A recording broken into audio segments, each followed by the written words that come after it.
And alrighty, here we go. It's time to begin. Another art stream. Huzzah and hooray. So I make myself another layer here that I should have earlier. Yep. Oh, it's so hard to type over my shoulder. Anyways, hello, thank you for coming to the stream. I hope that you are doing well. I'm finally getting back to some art stuff. I didn't do it last week because of the medical issue thing going on. But that is mostly taken care of, which is good. So I can do some drawings today. I hope you're doing well. Since I'm working on the next Eldritchrune part, but it's in the very early layout stages, so it is not ready for streamability yet. So instead, I'm just doing some stuff from the old Ask blog. I'm gonna tackle a bunch of that at once, and then we'll get to it and post it when it's ready. And if I'm very lucky, I might have a little Suzelle thing to color at the end. Just a matter of finishing all this rest of this stuff first. Hello, thank you for lurking. Lurking is all well and good. Hello, thank you for coming. Hope your day is going well so far. Mine is going okay overall. Well, I wish that Alfie's would poop when she's supposed to. I tried. If I can get this maybe like that a little better. I don't know. Supposed to have a blanket over there. No, she's not sick. She just always has trouble going to the bathroom. So I try and get her to go at least once a week, but it doesn't always work, and I usually have to try multiple times. And that's just how she's been. I wish she would go more often, but for whatever reasons, I've taken her to the vet so many times just to try and, discern this kind of stuff, and the vet does not have any thoughts on that, so I'm just like, okay, I can just get her to go once a week, that would be good, but oftentimes she doesn't necessarily want to go. So I'll try again tomorrow. And she will eventually. Just like, no, I wish you would do this on my schedule. Little lizard. I need to turn down the music a little bit. Just a touch. There we go. But she did get a treat yesterday. She got a bite of banana, which she really liked. Like, she normally will not bite at all. She's very good about that. But when I give her a piece of banana, she scarfs that down because that's a treat she likes. And then she'll still smell the banana on my fingers. She'll be like, "Is there more?" And try and bite at my fingers like, "You have more banana, don't you? I smell it, and your hands are vaguely banana-shaped. Close enough. Please give me more." I'm like, no, you can only have one bite. Because it is a special rare treat.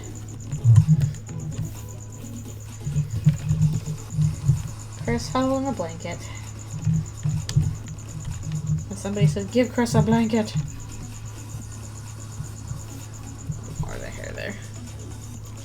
Hello, thank you for coming. Lurking is all well and good. That is totally fine. If you lurk, what's a positive thing that rhymes with lurk? If you lurk, it works. Something like that. We're doing a few Eldritchrune things first, and then we'll go back to, some other Deltarune drawings. Gurk. Ooh, Legos. Man, part of me wishes I could get a Lego set. I have not used one of those in so long. It'd be nice to get one, but they're so expensive. And also, I'm like, okay, so if I build my Lego set, like, where do I put it? There's not much space in my apartment to put it. So that doubly helps it. It's like whenever every time I do a jigsaw puzzle, it's like, great, I have the jigsaw puzzle.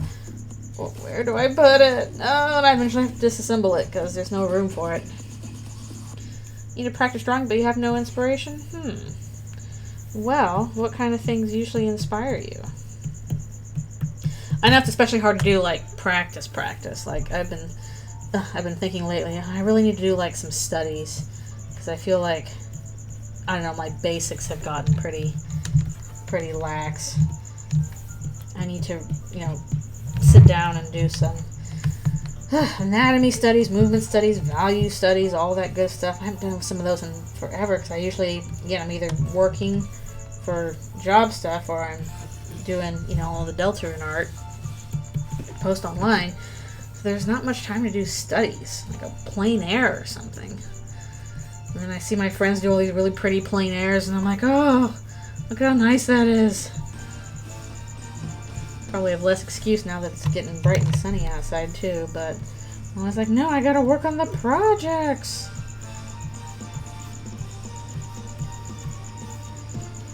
Well, hopefully someday I can set aside some time to do some practice. Just some good old-fashioned studies.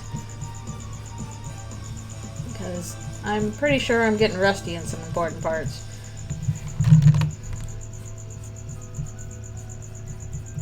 I can do my job stuff fine, and this stuff fine, but it'd be better if I could also do, some more traditional media stuff, and again, basics like value work and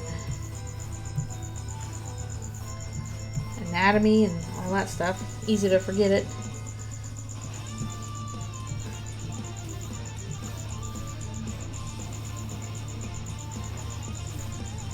Get me to another class or something. Almost like every time I've taken like a life drawing class, like every teacher approaches it really differently. And sometimes it's like super frustrating and sometimes it's super helpful and sometimes it's not. So it's kind of weird. Well, that's a good place to start. It's making convincing sketches. Then you can work on the other stuff from there.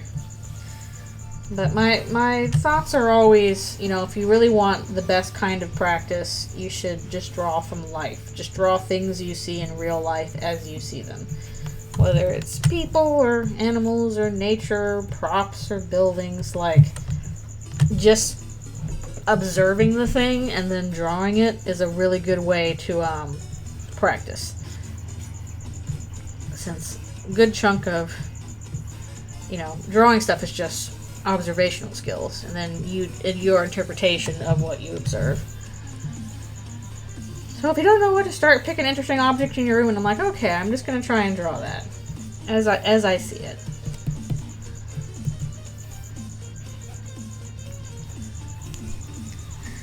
You can do one of the practice things we did sometimes was blind contours, which was one, you draw an object without looking at your drawing. You only look at the object. And two, you do not lift your pen from the page. You are just keeping your pen on the page and just keeping your eyes on the object. And you're not going to get a good drawing. Like, you get like a weird little squiggly thing. But what that does do, at least, is, again, trains your observation skills. Yes, I will highly recommend this. Ditch your eraser.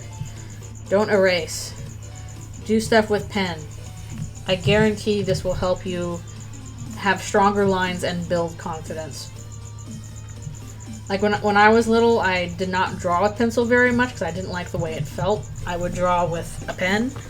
Like not even necessarily a ballpoint, but just like an ink pen. We would go through those pretty quickly. And I would draw stuff with an ink pen. And I'm pretty sure that doing that has helped me a lot in terms of like just confidence with lines, because what it does is, okay, if you make a mistake, you can't fix it. You're stuck with it. And you kind of learn to one, you get more confidence, and two, you kind of accept your mistakes. It helps you go faster and feel better about what you're doing.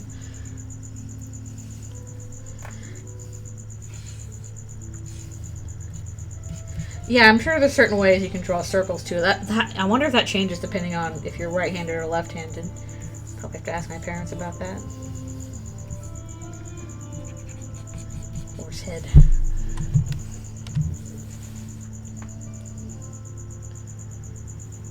Yeah, exactly. Definitely, though, I feel like the temptation to undo is very strong in digital. I certainly do that myself plenty. I'm like, yeah, no, I did the line wrong. But just drawing with ink on paper and not erasing it does wonders for your confidence and your speed. So, highly recommend ditching your pencil unless you want a specific pencil effect. And even then, I would recommend just getting rid of the eraser. And do your sketches in pen. Do it.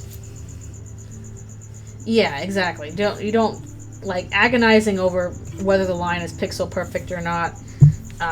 Not helpful. I mean, maybe if you are doing literal pixel art, where pixels can make a difference.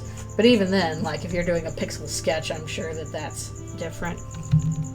But if you are just drawing something, you can't spend all this time agonizing over every line, especially because like you can just get totally lost in the details of it and lose the whole picture.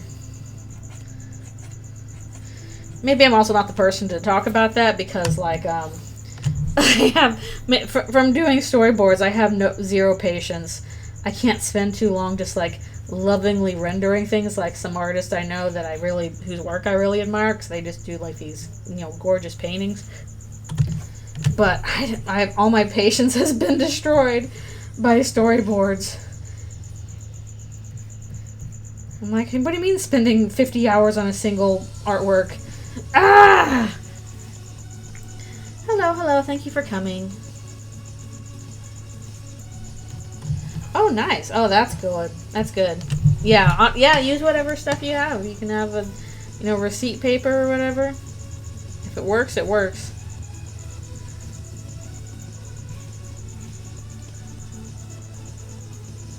Yeah, exactly. So that is my recommendation. If you want to build confidence, try drawing no pencils, no erasers, just pen, and, letting your mistakes be your mistakes and be like, oh, well, I'll do it a different way next time. It's good for you.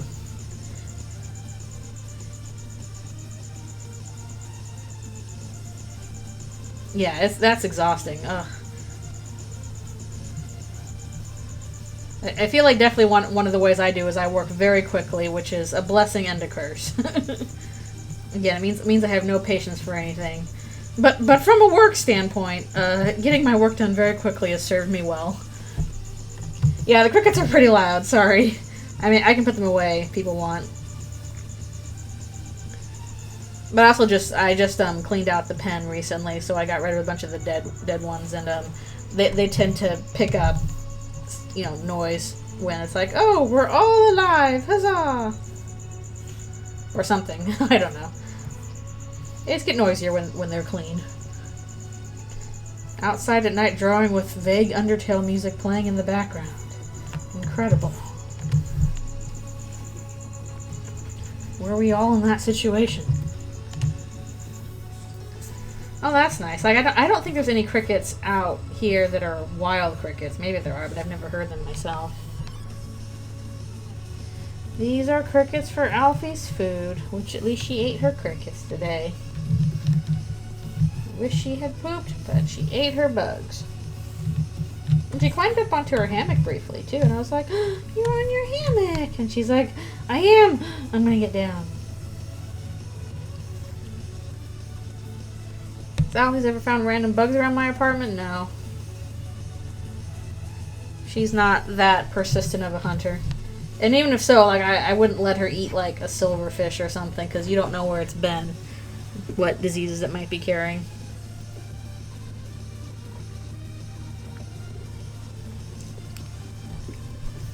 Ah, yes.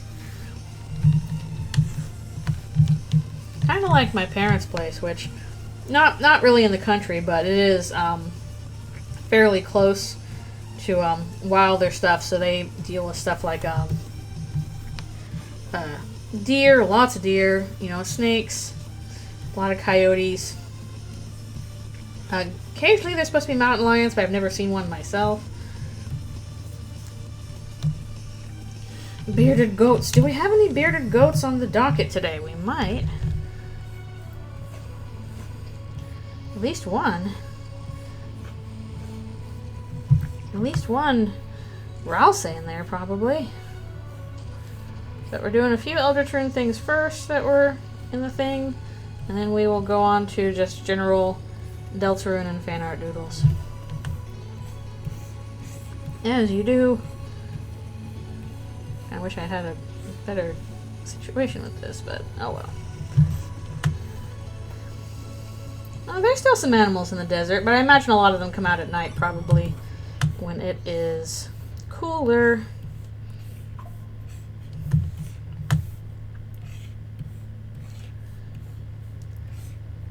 Yeah, I remember you see a lot of deer. Herons. I think we saw some herons once. Were they cranes? I don't remember the difference. Maybe brute? If you want. If we have time, maybe I can work on the line work for that. I just want to make sure I got all the other stuff I got done first. But that will get done soon. Do not worry. I do have the time for it, thankfully, because this is a bit of a slowdown week for work-wise, so I can catch up on that. So, if we don't do it today, that'll get to you soon. Never fear. Is a heron a type of crane? I thought they were different animals. Maybe I'm wrong. Hello, thank you for coming. Yes, it will be done. Do not worry. It is on the way. Honestly, if it's not done today, it'll be done tomorrow. Like, I'll just get that to you. And then you can color the fruit. What's the difference between a heron and a crane? Weird little stuff going on.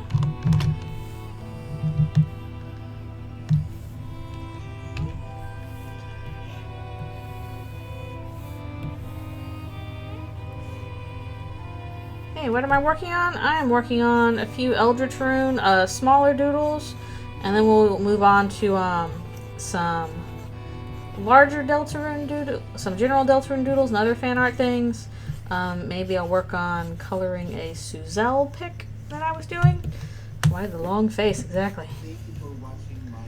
And if there's time, we'll do the little commission thing I have. Yeah, we've got various smorgasbord. Various guys appeared today. Because same bird family, herons are smaller. Okay, interesting. I figured cranes would be bigger, but maybe I'm wrong. Yeah, various things. I am working on the next Eldritchrune comic, but again, it's in the layout stages. And it's probably going to be very... Well, the thing that's going to be hard about it is backgrounds. It's going to be background heavy. I'm kind of wondering, you know what I'm going to do? We're going to do a little... Let's do a little symmetry here. Hello, where's my symmetry?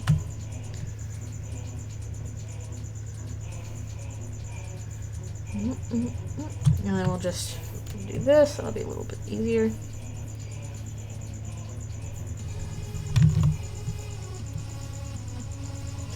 Symmetry.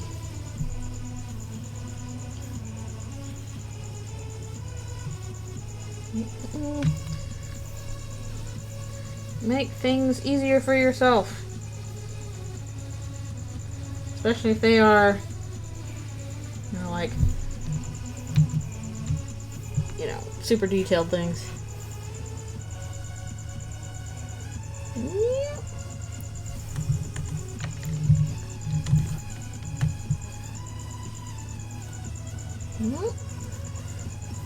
But drawing in symmetry is strangely fun. I can't explain it. It's like I'm doing double the drawing.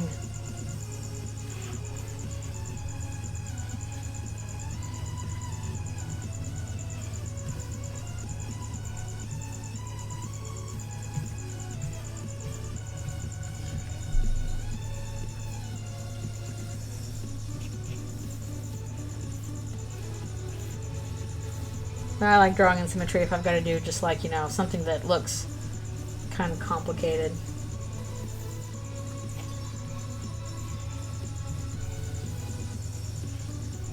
I'll do a little more.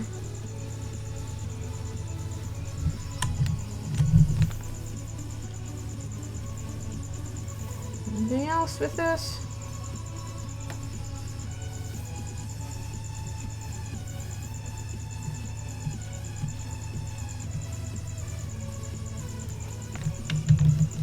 Okay, it's close enough. Off with ye. Oh wait. Helps if we grab this. Okay. And then we just tweak it a bit.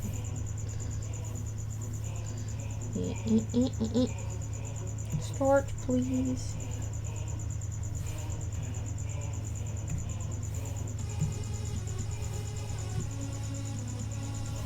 We do a little warping.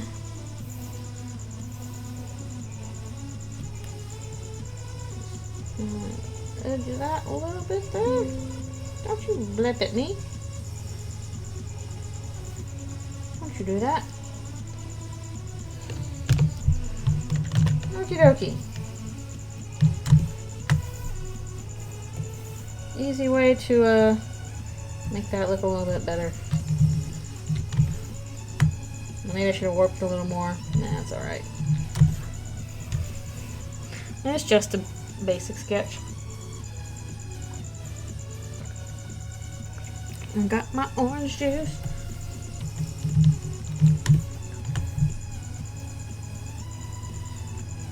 Why do these guys have unnecessarily fancy clothing? Reasons. Hopefully I won't have to draw it over and over again for a scene. Because then it'll be my own dang fault.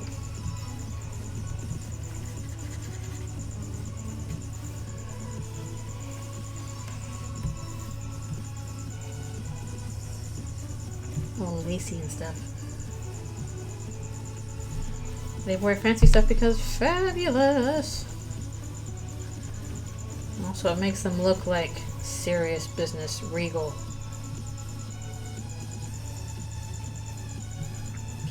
This is serious business. Yes, quite serious. You can tell because we're wearing our serious clothes. These are the only clothes we have. That's how serious we are.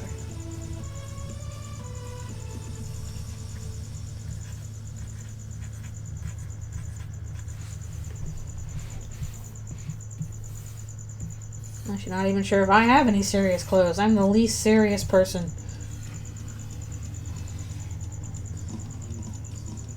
What do they wear to sleep? This. It's probably etched into their body or something. I don't know.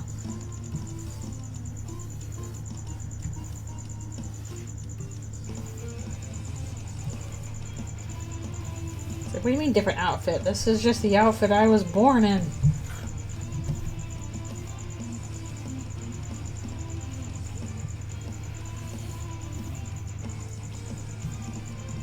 Scroll mouth going on. Oh well.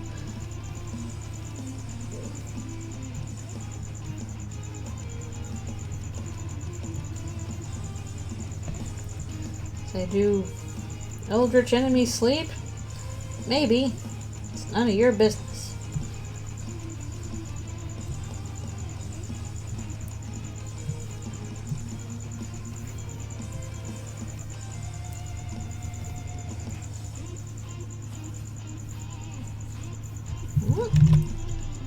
Over here. But I really wish that both Photoshop and Storyboard Pro had was very easy ways to do, like, you know, perfect circles or perfect curves, because there was like a really good curve tool in Sketchbook Pro. I like using that. Like, you get some really nice curves with that. But there's really not an easy way, quick and easy way to do, you know, curves, especially in like Storyboard Pro, which you'd figure you'd be able to do nice curves with that. But no, it's all freehand. So that's a little sad.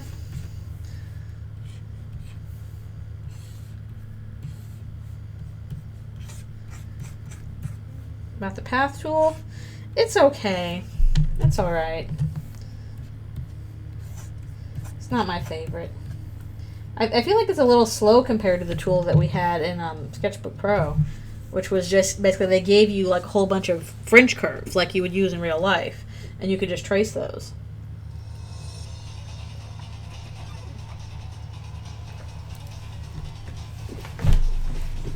Like they gave you, I think it was 3 or 4 different French curves, and then you can just like, you know, twist them any way you want and trace that, and that was your curves.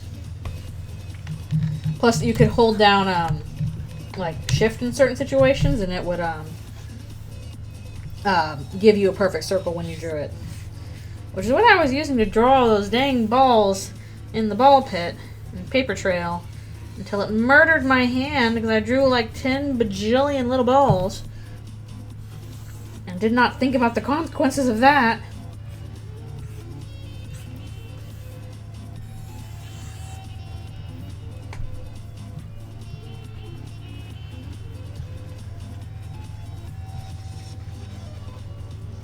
The thing with the path tool is like it can be useful in some situations, but you have to like set it up.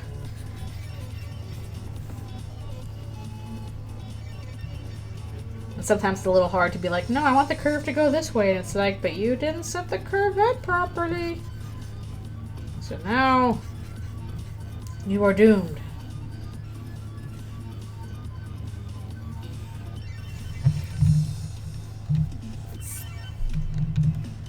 Doomed forever to have a slightly off curve. Does this guy have feet? I don't know. Maybe not.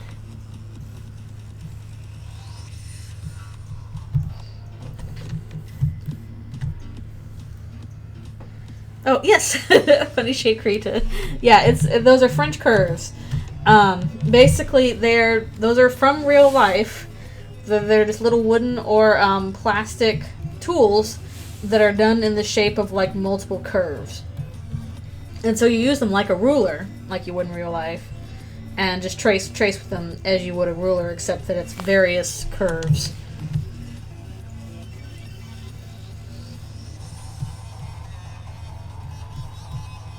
That's a French curve. I don't know why it's called a French curve, but that's always what I heard it growing up. Basically, ruler that is weird and curvy shaped if you want to make a weird and curvy shape.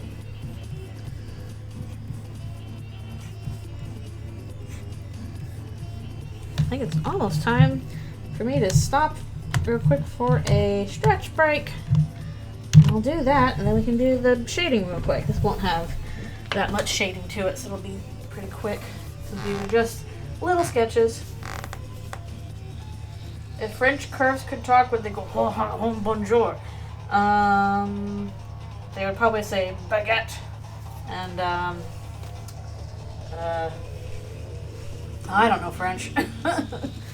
A few times I went to France, I was like, welp, I'm doomed. I'll get by as best I can. Man, I do have some French comic books, though, because French artists can do some real good comic books. Can't read them because they're in French, but I can look at the pretty art in the pictures.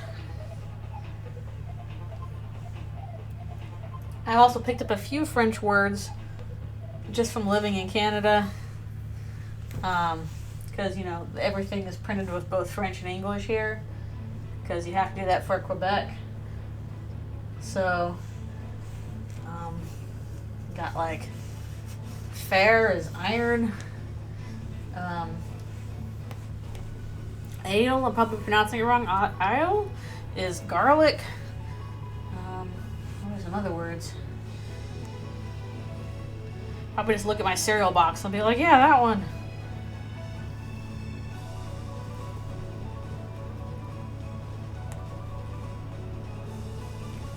Wait, what? So now you have a car, but you don't have the paperwork for the car. That's going to cause problems.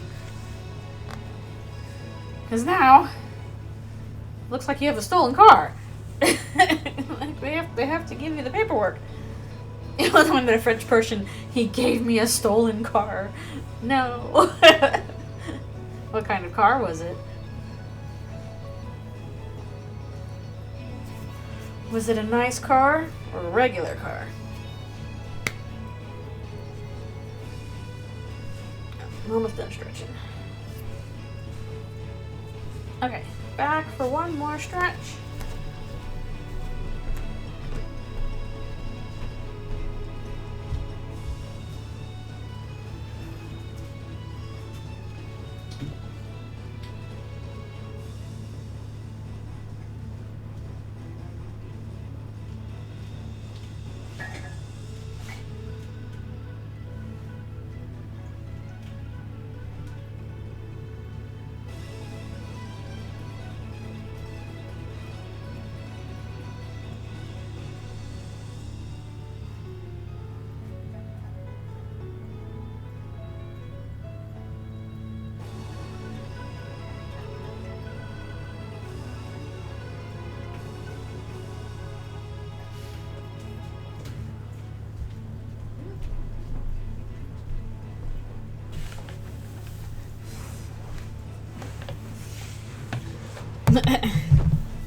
$500 for a car?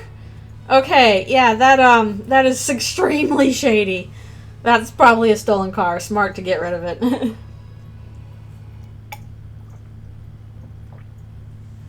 You want a car for $500? Bye! I'm leaving the country, don't worry about it. RCMP police car.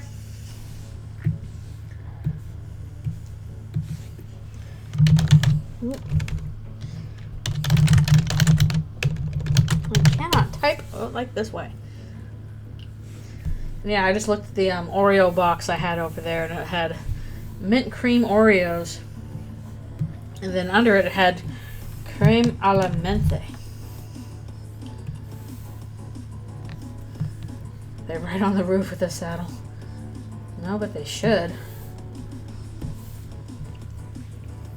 I do love me some Oreos. Oreos can't go wrong.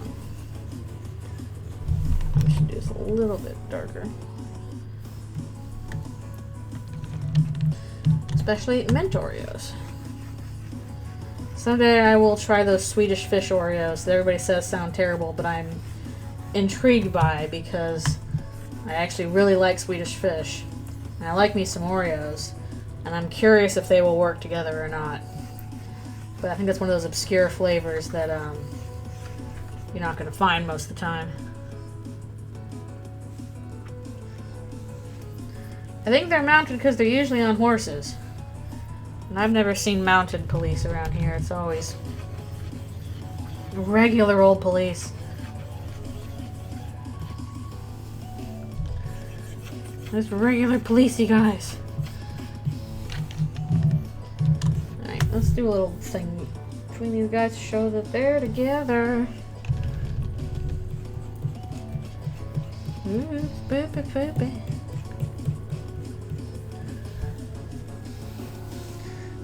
Alright, and one for Chris. Still cannot type. Look at that terribleness. Spray cheese. I don't know how I would deal with spray cheese, but then again, I'm not a cheese fan. So, spray cheese is especially a few layers removed from cheese, and I'll be like, at that point, definitely no.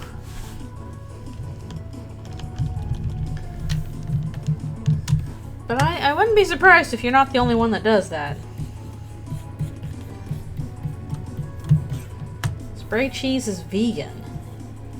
I have had vegan cheese, at least on pizza. It wasn't very good. Like, it was okay, but I was like, this isn't real cheese, and I can tell. I gave it a try, though, just, eh. I'm sorry, vegans, your cheese options are really limited.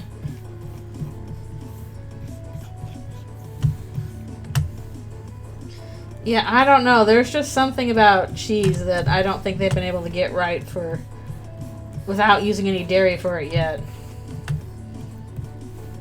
I couldn't tell you what that is specifically.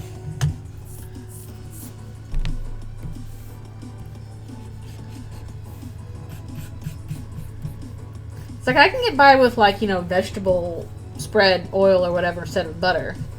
Like, butter is better, but, like, if you gave me, you know, margarine or vegetable spread, it's like, yeah, this is fine. It's not quite the same as butter, but, like, this is an acceptable substitution.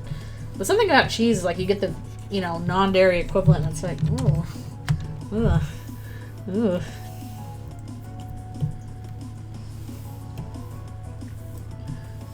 Chris has a blanket like Linus from Peanuts.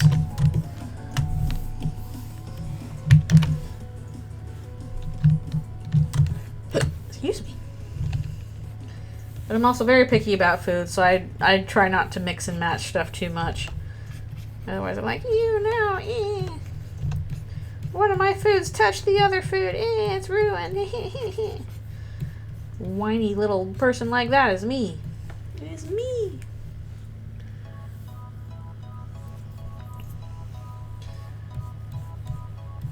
I don't think I've ever tried Miracle Whip, but also I don't like mayo, so something about like the consistency of things like mayonnaise and cream and like sour cream, that kind of stuff, just absolutely ugh. I hate it so much. Like, we have, like, you know, Mexican food or whatever for dinner over at my parents' place, and they'll have sour cream, even if I don't have the sour cream, and then I have to, you know, help clean up and put dishes away. I hate, like, even looking at the sour cream, and ugh, its consistency. Its smell, ugh. And then same with mayo. Can't stand it.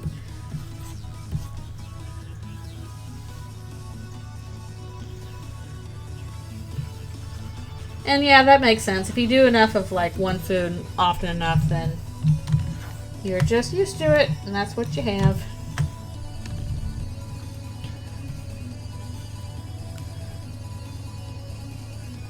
Nice. Well, that can be a useful icebreaker. It's like, I've tried alligator in peanut sauce. I don't know. I don't know how it works. I do like cheesecake. I know it has cream cheese in it. Like, I don't know what if it's just because there's like sugar in it and the consistency is different. And also, like, of cakes, cheesecake is probably one of my least favorite cakes. Like, if you gave me the choice between a cheesecake and a regular cake, I'm probably going to pick the regular cake over the cheesecake. But if your only option is cheesecake, then I will eat the cheesecake.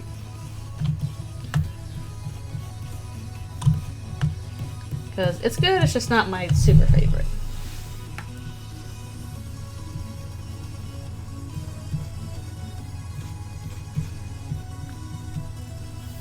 I'm sure there's reasons why I'm okay with that.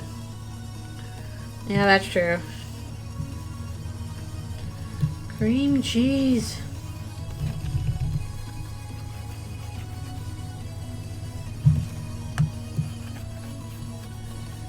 Here's some weird little guys and they're guarding the door. Probably. I haven't had a cheesecake in a really long time either.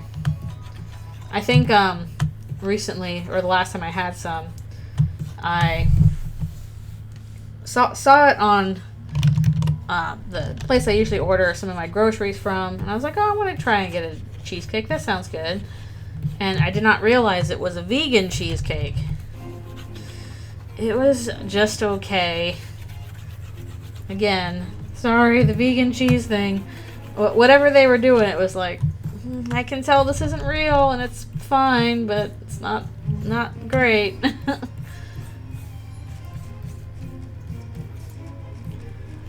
Yep, vegan cheesecake does exist. I can attest to that. You can try it sometime and see if you like it or not. For me, it was a just okay kind of thing.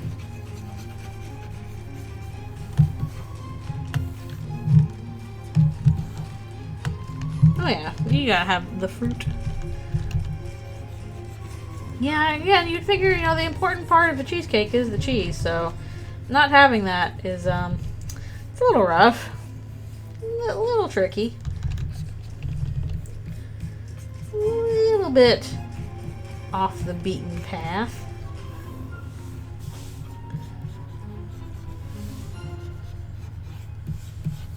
Here's a question. What flavor of cake is the top cake that Top Chef is making in Deltarune Canon? Is it chocolate? Is it strawberry? Is it something else? What flavor was he making?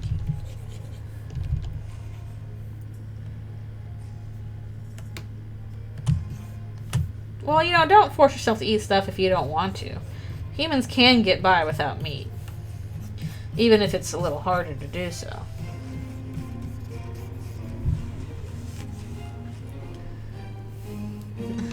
The Wrath of the Volcano.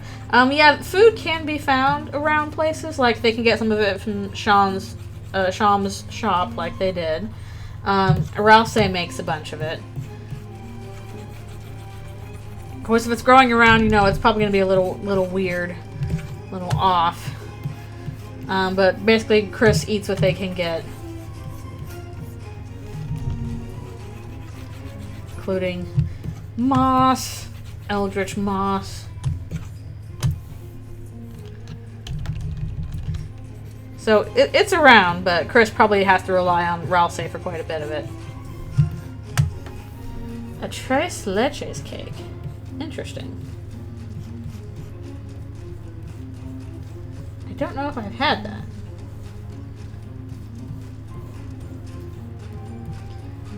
My favorite flavor is lemon cake. I like lemon cake. It was so nice. I went to visit my friend Rev once, and it was around my it was kind of around my birthday, and she made me a lemon cake in the shape and color of a lemon shark. It was so cool. It was a lemon shark cake.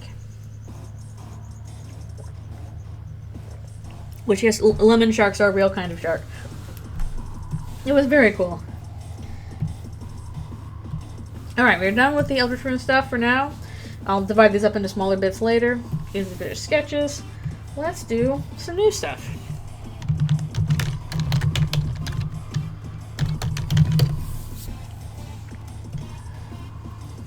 Yeah, it was super cool. I liked that lemon shark cake. It was one of the coolest things.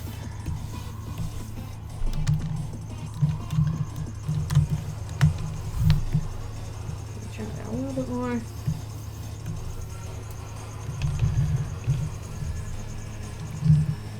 Oh man, those kinds of shaped cakes are really hard to make. I tried to do that once when the Kingdom Hearts 3D came out. I tried to make a Meow Wow cake. It was like shaped like a Meow Wow, and it was difficult. Didn't quite come out because I had never made a shaped cake before. I'm like, can't be that hard. It's very hard.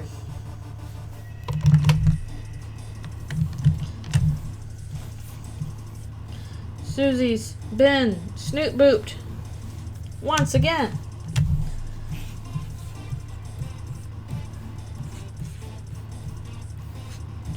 Snoot booped.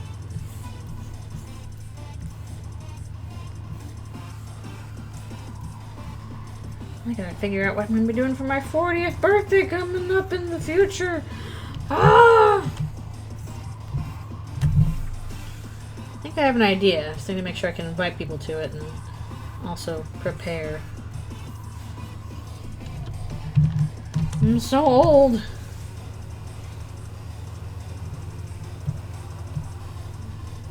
Yep, I'm coming up on it. It's approaching with shocking amounts of speed. I'm an oldie fart. Moldy oldie. Or whatever Gen Alpha's derogatory term for old people is nowadays. Yeah, of course, like, if you can't, you know, take some insults when you're 40, then what are you doing?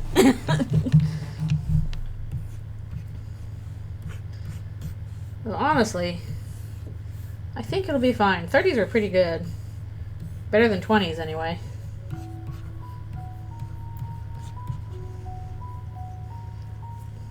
I am old. I'm an oldness. And the hardest part is like, oh, I'm getting old and yet I still have this fandom that mostly kids are in. Well, I'm gonna have to deal with it. I ain't leaving the fandom just because I'm 40. Grandma to all server mates! Yay! I don't know if I'm the oldest, but I'm definitely one of the oldest. But yeah, it's mostly kids. And I'm like, there's so many little children's here. I feel even older. Especially when people are like, oh, you know, I remember this thing when I was a kid in like 2008. And I'm like, no. What are you talking about? I was graduating from like grad school.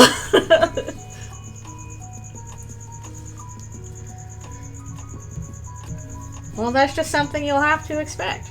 Once you get old, you will have to take it.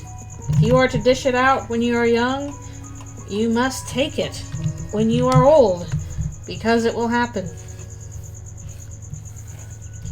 And that is a normal thing.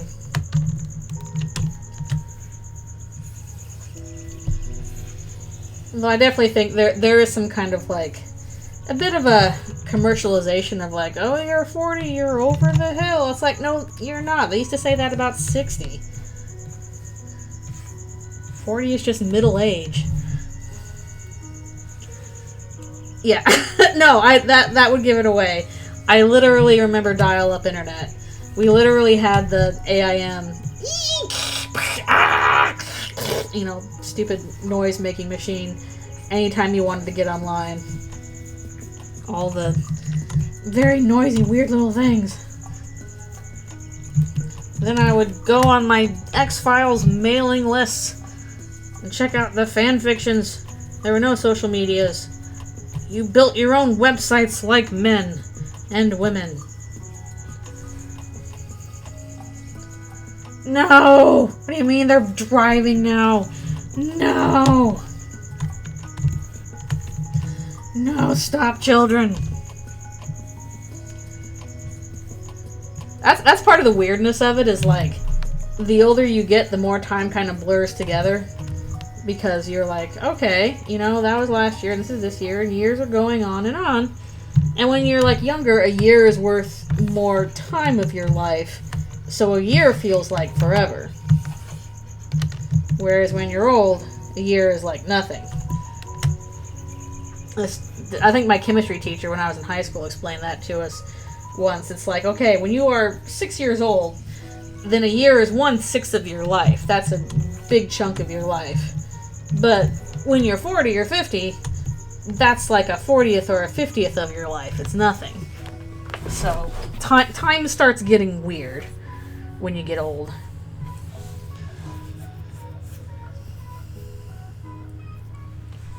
X-Files. No, I was watching X-Files when it was airing in the 90s, and we would tape it on our little VHS things so we could rewatch it later. And I don't think those are lost to time, but me and my bestie growing up lived across the street from me. We both got into X-Files together around the same time, and we would record it on VHS and have like little copies of the tapes with episodes labeled on the side.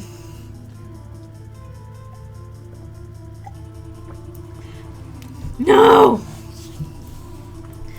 You kids! I think we also had, we had a bunch of stuff on tape. I actually taped the first time I beat Kingdom Hearts 1, I taped that on videotape, and I might still have it. Like, obviously I've beaten it a ton of times since then, but at the time it was a big accomplishment, so I wanted to record it, so I taped it. Oh, there's plenty to look forward to in the future. Once you turn 18. You can get HRT, you can you know, drive if you seek that out. Get to 24 and you'll be able to, not 24, 21, and you can drink if that's your thing. Yes, vote. Very important. Please do that. Please register. Also, I need to register to do that in Canada. Actually, no, I should be able to do that automatically, because I was talking to my tax person, and she's like, oh, do you want your thing on your taxes to register you to vote? And I'm like, yes, please do that. I'm a citizen now. I can do that.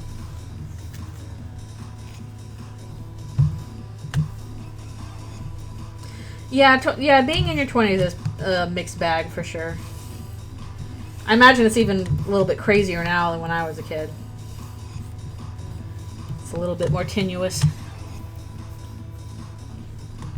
You can find out who you are in your 20s, yes.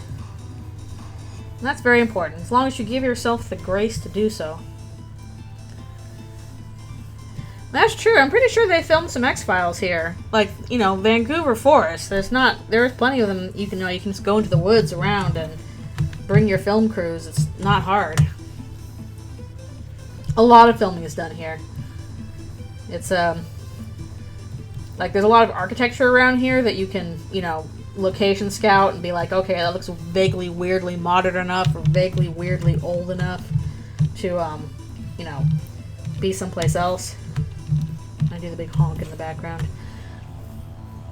There's a bunch of, you know, forests. There's some coasts. There's mountains. Good amount of stuff.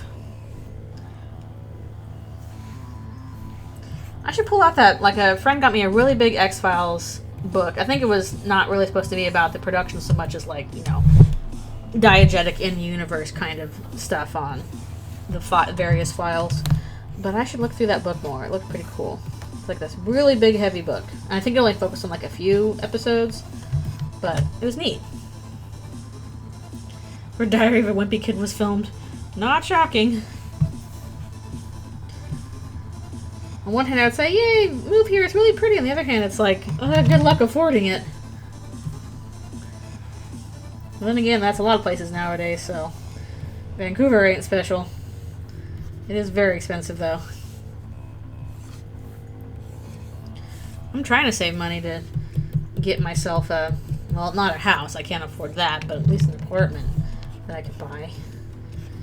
I'm trying to save money for it, but we'll see how it all shakes out.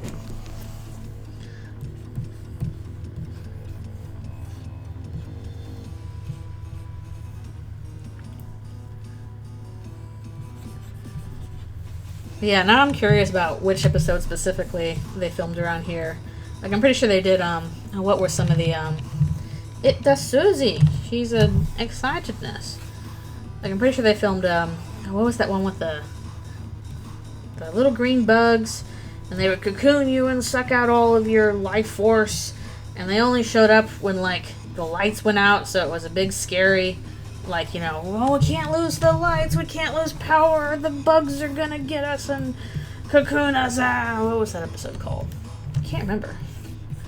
I forgot all the episode names. No, I'm not a real fan. Yeah, no, it's expensive everywhere. It's kind of ridiculous. Well, good luck with that. I hope it works out. But I mean, if you have a big stock of antique stuff already, that probably helps. But also, like, the problem with moving in the middle of nowhere is that you don't really have a customer base if you want to do a business.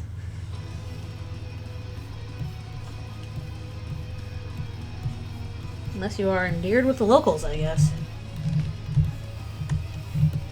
So I don't like how her eye looks here. I'm going to change that a little bit. It is hard work to do that.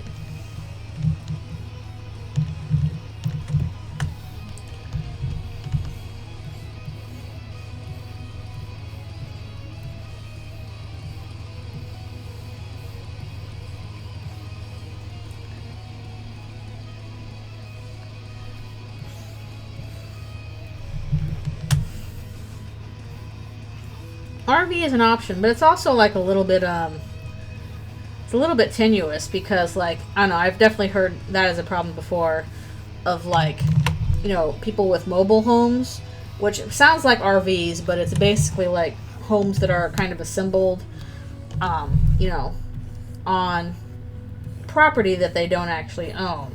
So they own the home, but they don't own the land under the home.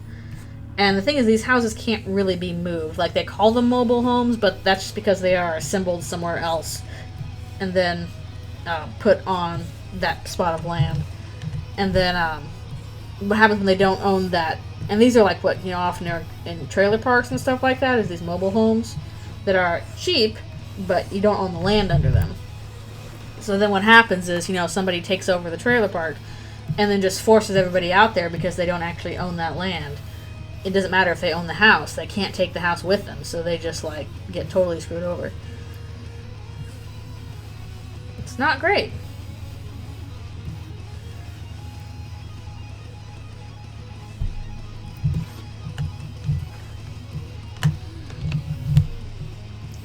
I guess then you gotta have gas for the RV if you want to go, if you want to have power, though, so that's also going to be a little expensive.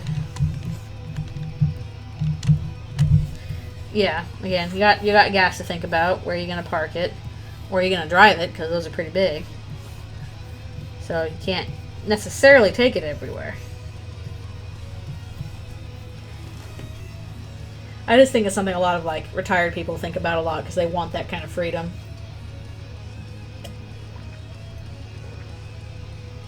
Yeah, exactly. For all the issues that, you know, apartments have, at the very least my utility bill's pretty low. Well, lower than it was in California. I'm just saying something.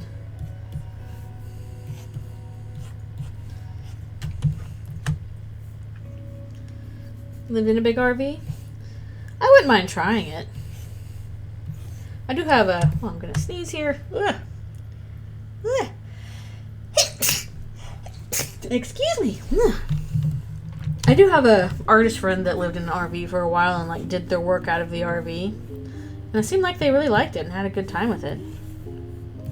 But it does seem like it has its own challenges. So if that's the life you like, that is an option.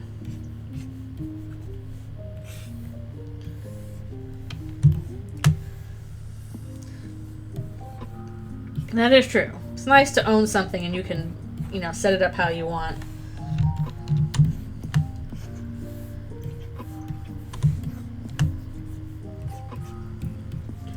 I suppose it's an ideal option if you're not planning on, like, having a family or, you know, a lot of pets or something like that.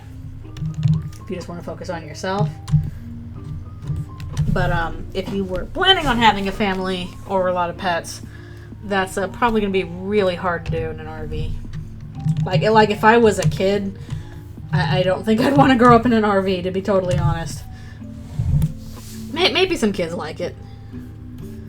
But I'm glad that we had a house with a yard. And I could ride my bike around and had some stability and stuff like that. I imagine, man, if I had the time... Well, if I had a house or even an apartment that I could buy, I could fix it up. What I would probably do is I would hire my little brother and his husband and tell them, please come do the directing of interior decorating on my house, because they're really good with that kind of stuff. And they could totally, like, tell me, oh, get this to do this if you want to do that, and that. And then I could do it. But they'd have to help me with the planning, because I wouldn't know where to begin with all that. Kids should have a couple acres of wilderness. It's helpful. Or at least places where, like, you feel safe letting your kid, you know, wander around outside, whether that's in nature, which would be ideal, or even in a city. But that's not as much anymore. At least when I was a kid, heck, my parents were like, no, walk to school. We don't need to drive you every day. Ride your bike. So I did. Probably not always safely, but I was trusted to do so.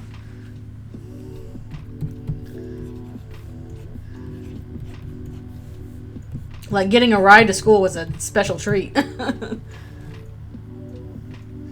Yeah, I grew up in suburb kind of stuff too. But, you know, it was still kind of a thing of like, you can go outside and run around the streets and, again, go bike to school.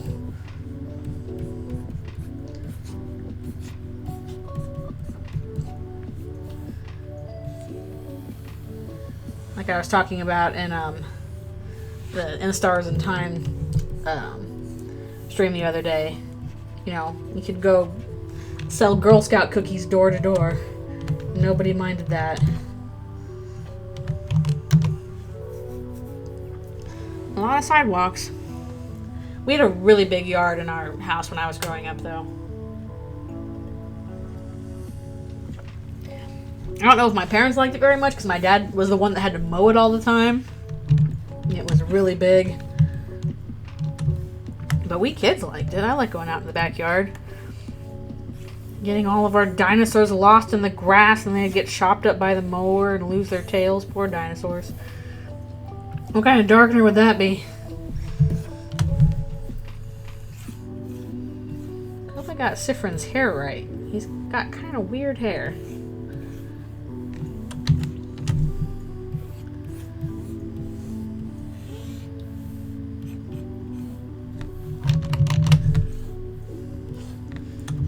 Probably a good thing that I'm this old and I grew up when I did, because if I had grown up later when I had better access to like computers and stuff, I probably would have spent all my time on the computer, never gone outside. That's just like where I would have been naturally inclined, and I wouldn't have gotten any good outside time. That probably would have been to my detriment.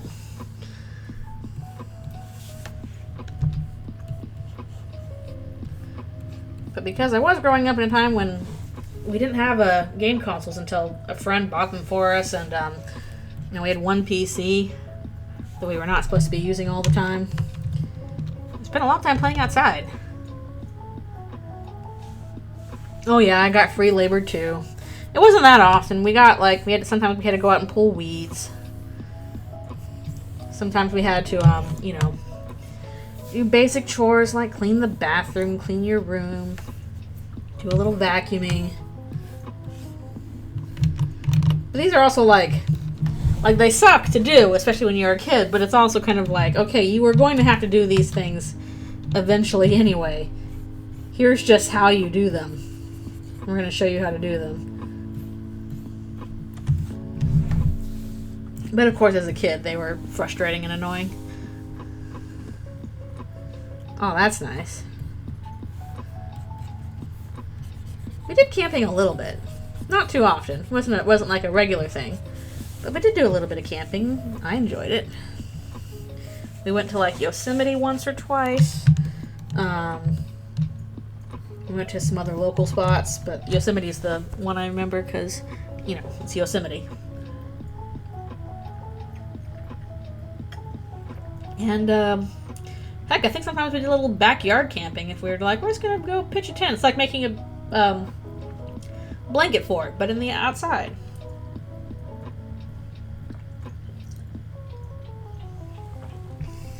So those were nice. Okay. Now, did I get all the Sifrin right?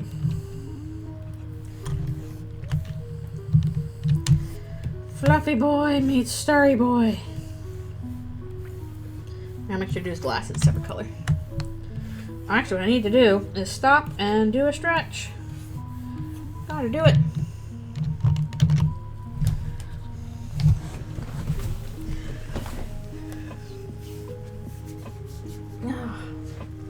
But yeah, it's probably a good thing that parents force me to go outside.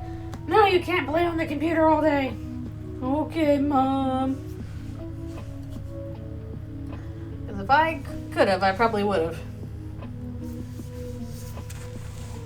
This was before the internet, so it wasn't like I was playing online games. I was playing, like, you know, I don't know, whatever PC games we had. Weird assortment.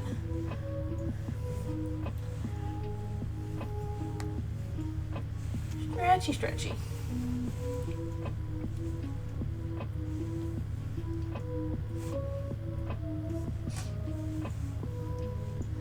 It is kind of weird being like, oh wait, my generation is like the last one that's going to remember what it was like before the internet.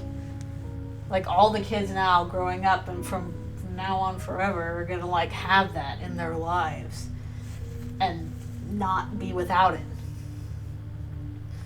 So it's like, oh, that's a little weird. That's a weird feeling. Because I imagine, like, you know, people come like, what did you do without the internet? That's impossible.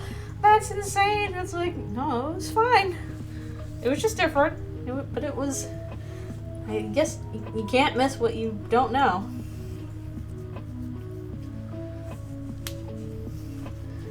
Definitely kept myself busy a lot of other ways, and part of me definitely worries, like, if I was an artist growing up with internet stuff, if that might not have had a negative impact on me. I feel like it was really beneficial to spend, like, my earliest formative years creating for, like, nobody but me. Not worrying about an audience or anything like that. Yeah, phone books were a thing. We did have some phone books.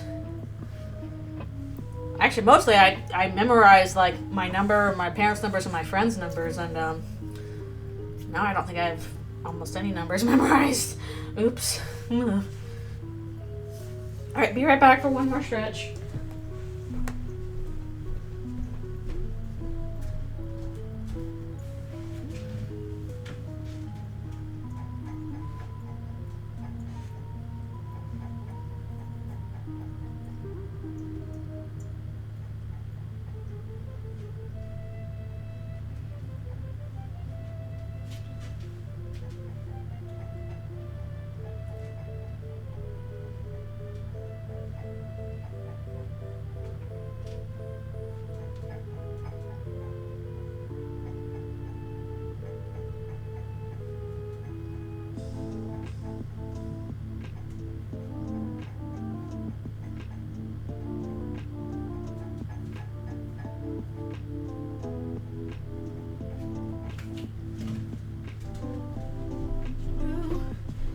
We're coming back. Ooh, a snow cone. What flavor is the snow cone? Snow cones are good.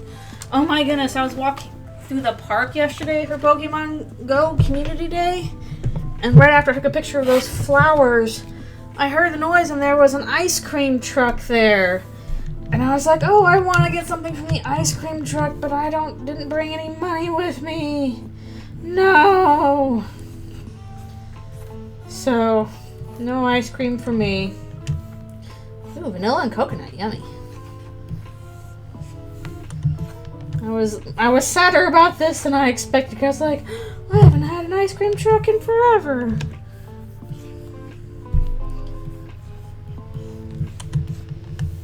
Traded a Pokemon for ice cream. It was all Bellsprout that day. I don't think anybody's gonna give me a, ice cream for a Bellsprout.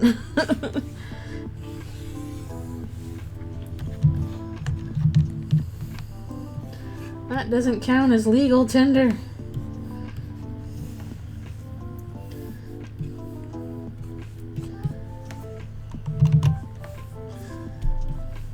Well, it wasn't even like I didn't have cash. I had no money. Because I was like, I'm just going to the park. I'm going to go, catch Pokemon the whole time. I have no reason to bring my wallet.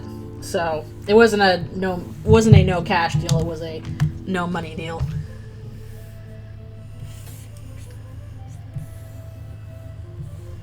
So, I was SOL no matter what. And I don't think Pokemon count as legal tender, although they should.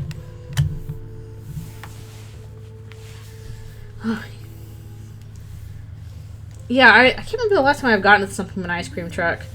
It's probably been a long time. And I don't think that counts the same as, like, the really, fancy food trucks that sell ice cream. I mean more like traditional, like, for little kids, kind of weird and tinny music ice cream truck.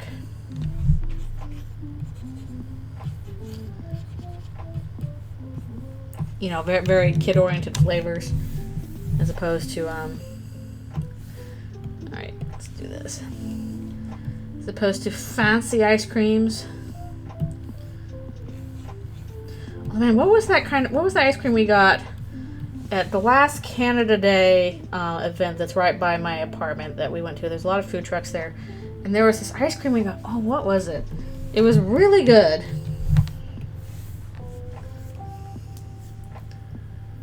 Yeah, with the wonky character ice cream pops. Exactly. Want me one of those weird things. I want one of those little, like, Flintstones push pops if they still sell those. That was a treat when I was a kid, was the Flintstones push pops. They, like, you get little orange flavor ones, and you push up the pop and nom on it. That was really good. That and the red, yellow, orange rocket pops were both really good.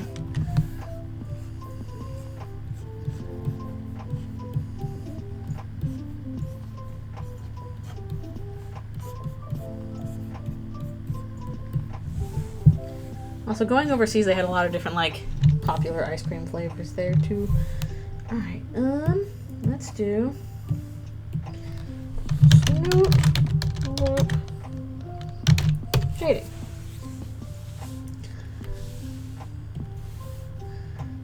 I'll go a little bit on this.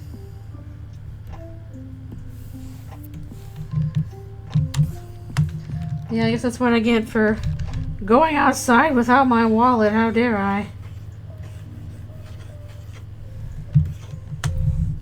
Vanilla ice cream with corn in it. Now, is it like sweet corn or like regular corn? Like, what kind of corn are we talking here? 1 minute to catch it. Hurry up before it leaves. It's here and gone in a flash. Okay, sweet corn. I was about to say, if it was just like regular corn, but sweet corn's probably a little better. Don't know if I can do it myself, but I'm sure there's things that I eat that people are like, well, what are you eating? That's weird.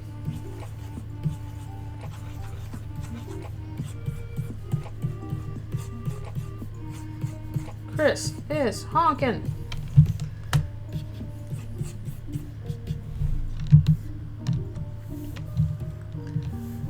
Do a little bit here. Where's my soft oil? There. I should do a little boop sound there or something. Boop! Just like in popular hit show Ruby.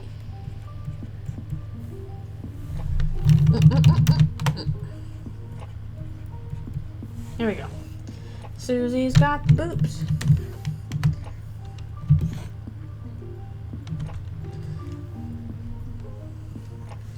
Yep. Chris honks. Just like a big angry goose.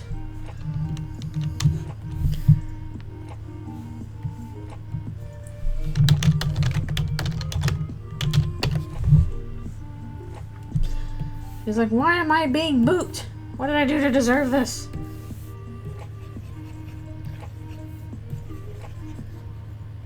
I can't remember if there's... Is there black under the thing? Hold on a second. I should probably check on Google image search. Although I'm trying to move away from using Google. I'm trying to use like a Mojic, I guess, or DuckDuckGo. But unfortunately, those things don't always have what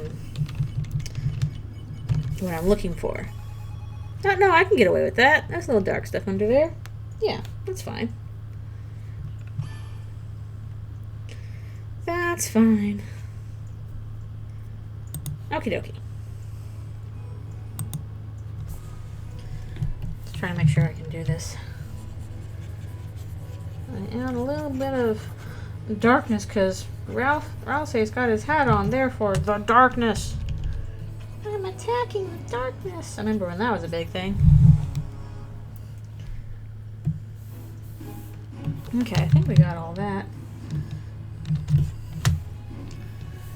So now it's time to just do a little cleanup on these.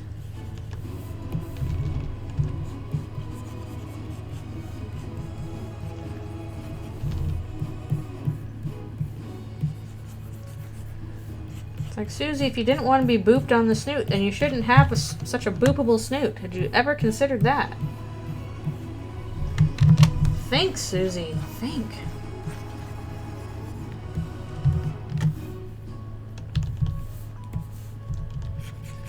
Yoink.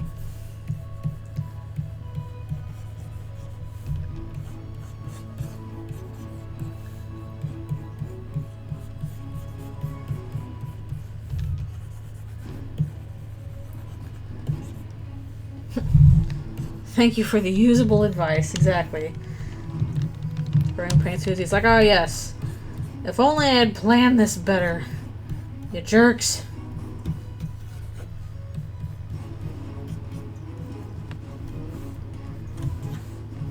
But most of me does not at all expect that to be canon.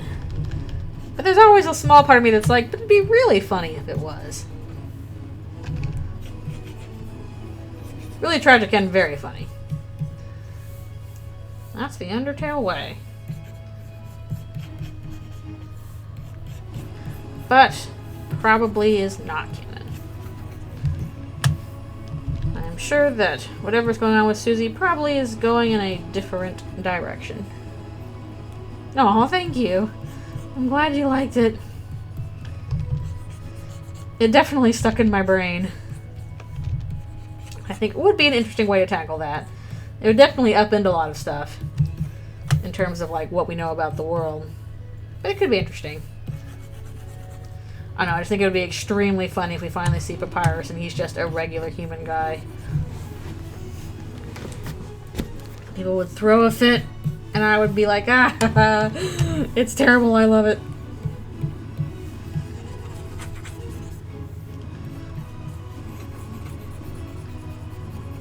But again, I'm sure whatever's going on with Papyrus is probably something else.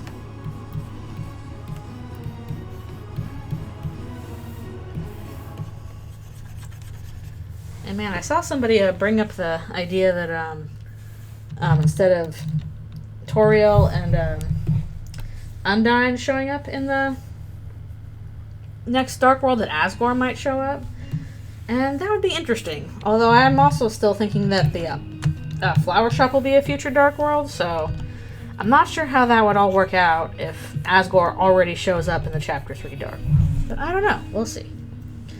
Yeah, Susie has it really rough in Growing Pains. It's very, very rough and her parents suck.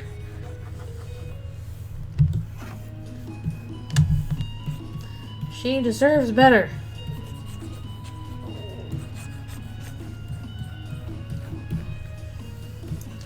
I thought that could be an interesting reasoning behind why she specifically targets Chris, because it's clear that she has been specifically targeting Chris for her bullying since the beginning, but we don't know why.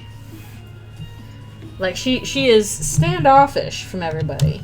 She's like, to everybody else she's like, leave me, I'm Susie, leave me alone-y, basically. But Chris specifically, she's like, I'm gonna get you. I'm gonna get ya. And then 2 days later, me and the bestie. Thank you. I'm glad you thought it was an interesting take. It will probably only be a fanon take. But I would scream a lot if it was real. Like How to Train Your Dragon. Excuse me. No, I'm not eating your half-rotted eel. What are you doing? Maybe just a little bit. Hello, hello. Thank you for coming. We're working on some various doodles today, since that's what we got time for. And the next Eldritchrune comic is still in layout stages, so can't really do that on stream. That's a little bit more thinky for me. Honestly, I'm kind of worried if I do get to it next week, it'll probably just be in the background stage, which is not very exciting, but I don't know, maybe it could still be interesting.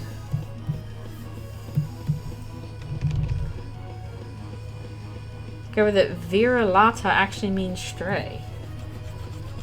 I don't think I've heard that word.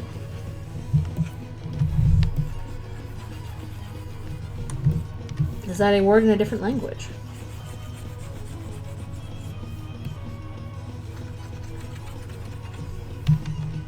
Okay.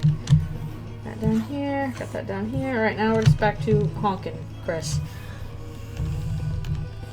Honkin' Chris. Oh, that's right, about the dogs. That's right.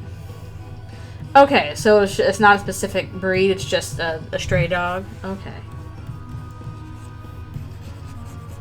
Is it, I guess that kind of like, I don't know, there seems to be like, this is kind of like, I don't want to say homogenization, but it seems like if you have enough, like, generations of stray dogs, they all, like, the mutts they become all kind of, like, look pretty similar. They all kind of have a similar look to them. Maybe that's what it means.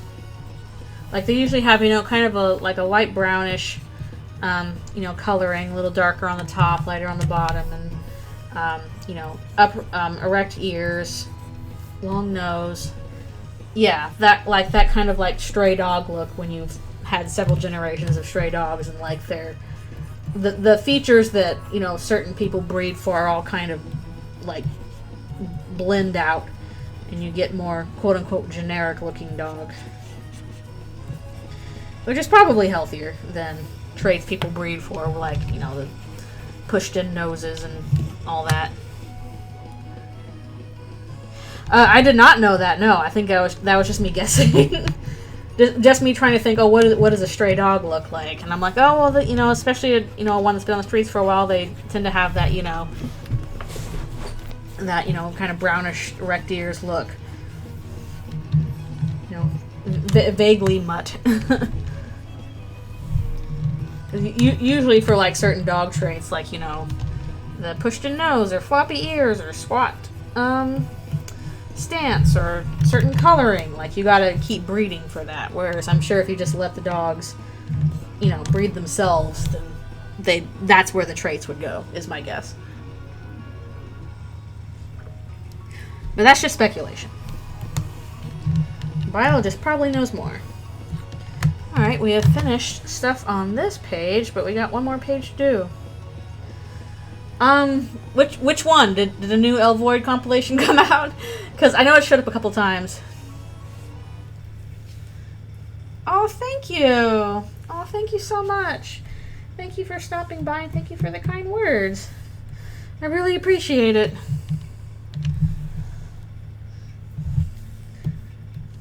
I'm glad that you came by from the comics.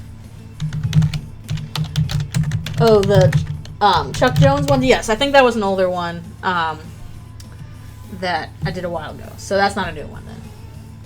You made me cry! I just appreciate the kind words. I do. Yeah, I didn't know not Chuck Jones. Good grief. That's the style I'm drawing. If Void had come out with a new comic or not.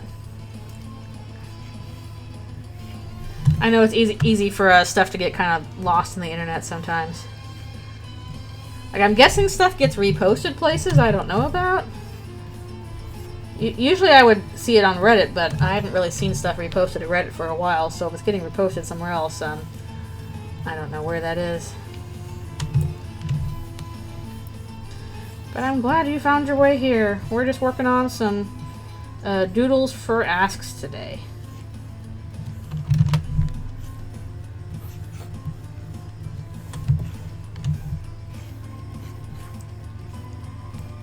I hope this one comes across what I'm trying to do. Yeah, I very much appreciate the kind words.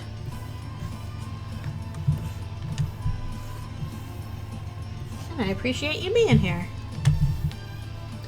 I usually, I try and do art streams on Sundays, like now.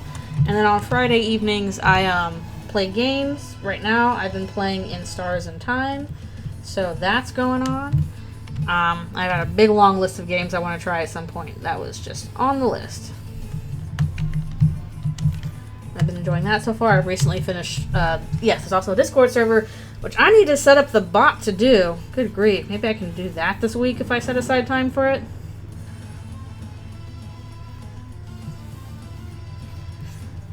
So if anybody wants to link the Discord server, feel free. If you got into a dark world object, would you be... Huh. That's a good question. What would an object signifying me be? Yes, there's the Discord link.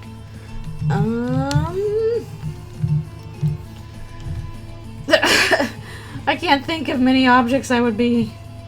I feel bad. Like, I want to say like a Cintiq pen, but that's kind of boring. A Griffin plush? Okay, I can go with that. I actually do have a Griffin plush. A friend gave me one of those really big squishables. It's a little Griffin, and you can move his wings, and it's really, really cute. I need me more Griffin plushies for sure. I have a bunch of sharks, because sharks are my favorite animal. So that's good. I do have some shark plushies, but not that many Griffin ones. And I do also have like a little I have the little Lynx Beanie Baby, which is really good, like the old school Beanie Babies. Just a box.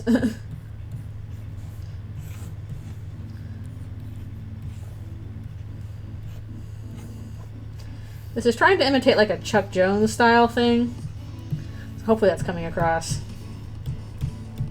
Surprisingly difficult style to do.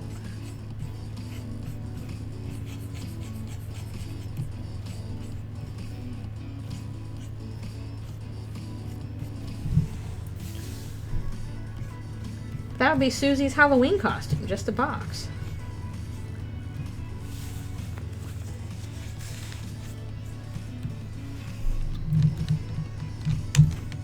Okay, hopefully that works okay. Also, when was my next break? I forgot already. The car mouse. Cute. Cute, cute. Little Undertale yellow in here. We got some Chujin. So I don't think I ever drew him in the last big compilation thing that we had.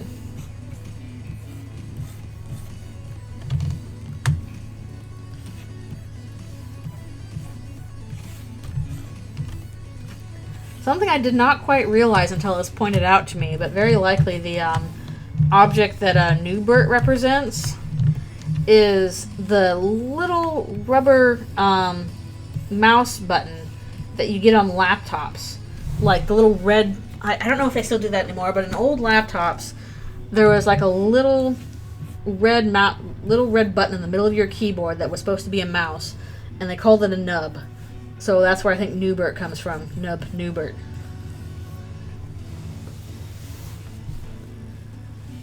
Tamagotchis! Oh, those were all the rage when I was in middle school. I didn't have one, but all the cool kids had one. Yeah, the nub. Yeah, because he's like a little red button guy. Everybody loves him. The power nipple. Yes, exactly. That's why everybody loves him. Is it useless? I feel like I used to use those. They're probably useless now, but like back in the day, when you didn't necessarily have like an external mouse for your laptop, like that could be your substitute. The pointing stick. It's just a little nub.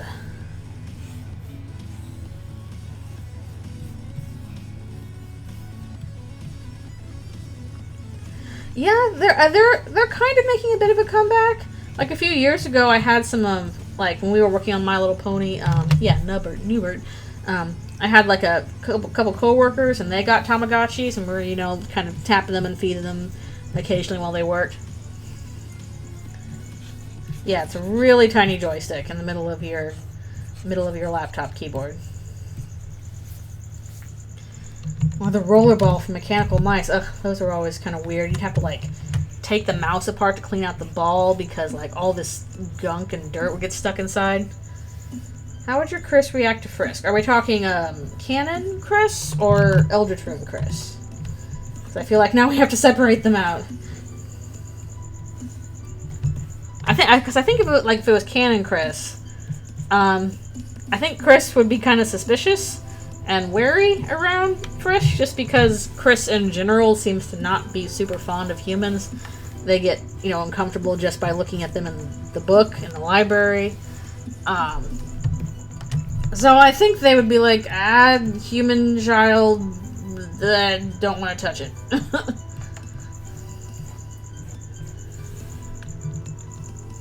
Yeah, there's already a whole comic, like, you can go read Twin Runes, which just updated today. And that's a pretty fun take on it. But I think in general, Chris would be a little wary, not very fond of more humans, because they don't seem to like him very much, just in general.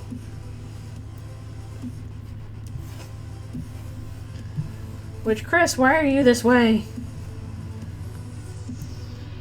Why are you this way about humans? Yep, it was posted today. Poor Chris. So I'm not sure how much Chris has seen other humans, like when they were adopted by the Dreamers. How much time did they spend around humans before they, went to hometown? Doesn't seem like that much time. Seems like they were with the Dreamers for most of their life.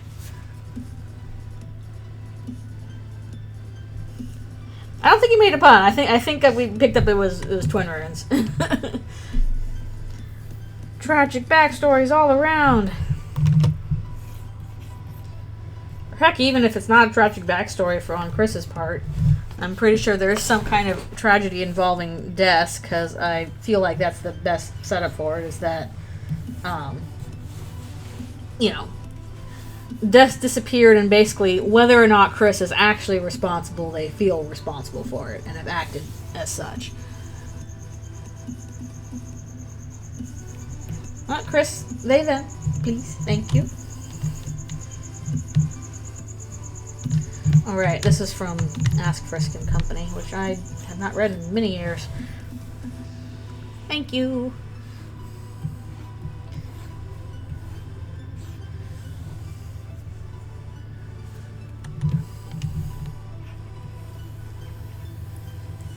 Yeah, I don't know how Chris would ask. Probably, again, little like, I don't really like the look of this. Give the child all the trauma. I'm willing to give them all of the trauma.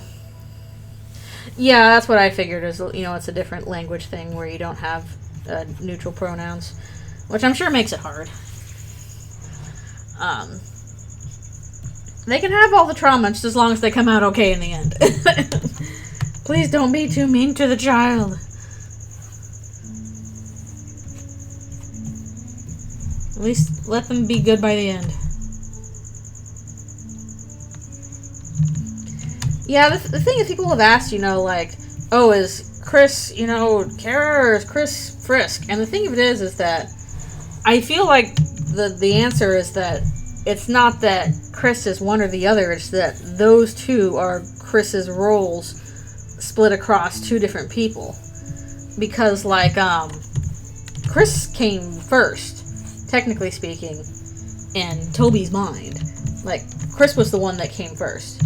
So, like, if you think about it, like, it's Chris's role split across two different characters. You have the human that, actually travels through the underground and plays the game and makes friends, and that's Frisk. And then you have the human who, was raised by the Dreamers and was siblings with, Asriel, and has a little bit, of a darker, more secluded side, and also is there to basically, point out how their connection is with the player. And that, Chris has both of those roles. Aww. Yeah, the Kara Origins one is pretty tragic.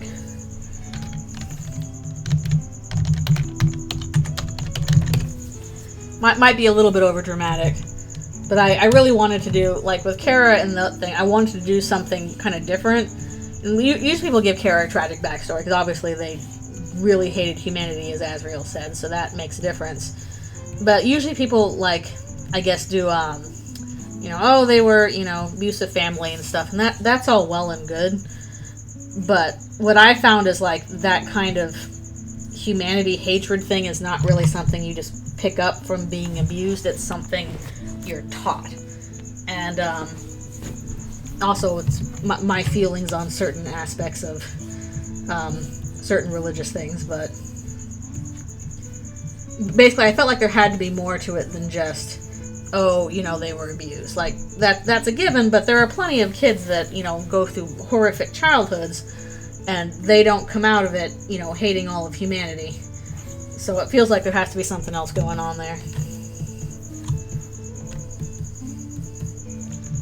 And that was where that kind of stemmed from. Oh, good grief. Where did I stop? When did I take my break? I wasn't paying attention. Probably gotta do it soon.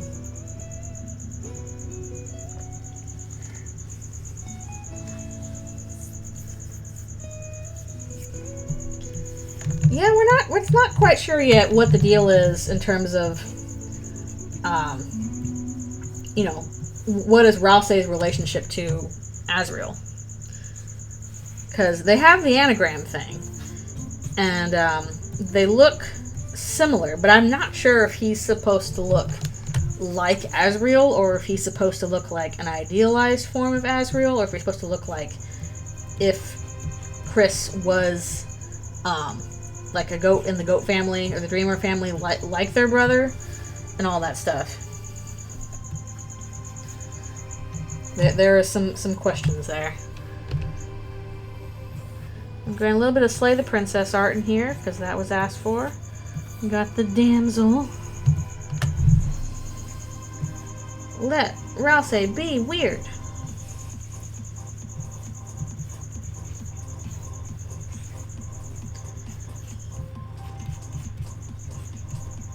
We will get his deal eventually.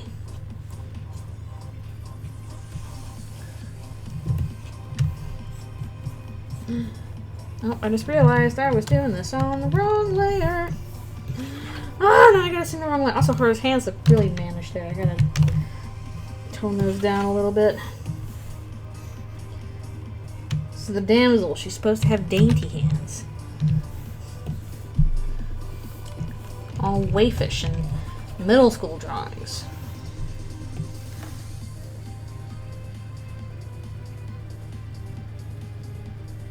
Oh, interesting. Interesting. Right, she has very little hands. Or smaller in general.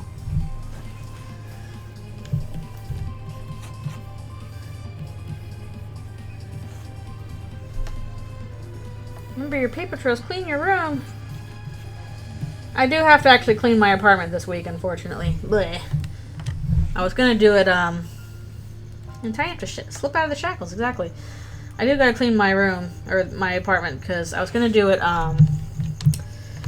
earlier, but then I got that injury, and I'm like, I don't want to move it around too much, so I'm not gonna clean yet. But the injury is not quite healed, but it's healed enough that it's not really, a bother anymore, so I'm like, okay, I have no excuse. Now I must clean. These things are getting dirty, and I don't like it.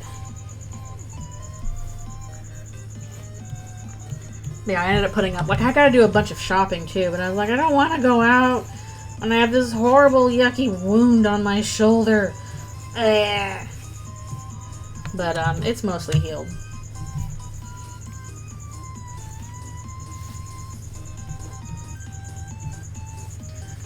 I'm trying to figure out how her dress worked, because she has a very low-cut dress.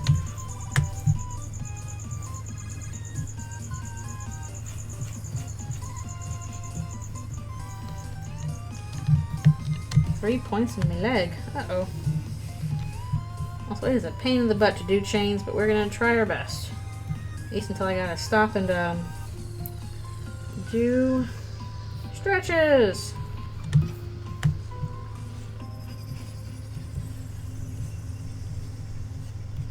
My baby's got me locked up in chains. They aren't the kind you can see. Hello, hello, thank you for coming. Thank you. We're just doing some inking on this stuff. Chat, stop pausing. Stretch myself now? I probably do need to, actually. So as soon as I do this next link, we will stop and do a stretch. With some friends here in the meanwhile, it's stretch time. Here we go. Yeah. Stretch time. We'll see if I'm be able to finish the Suzelle drawing today too, because I want to do some coloring for that. But coloring usually takes a little longer, so it might be true. What inspired me to start drawing? I kind of started when I was like, I don't know, 18 months old and never stopped. Like, I don't know, I've just been doing it since I could hold a pencil. Like, I just, you know, I'm probably that autism sense or whatever. I'm just like, oh, I can make the lines on the paper? I'm going to keep doing that. You can't stop me. And also, like, my parents, did my stream make ray gun noises? That's probably the crickets. The crickets are chirping. They're very noisy because I cleaned out their pen today. So yeah, I don't know. I've just been drawing since I was a little kid.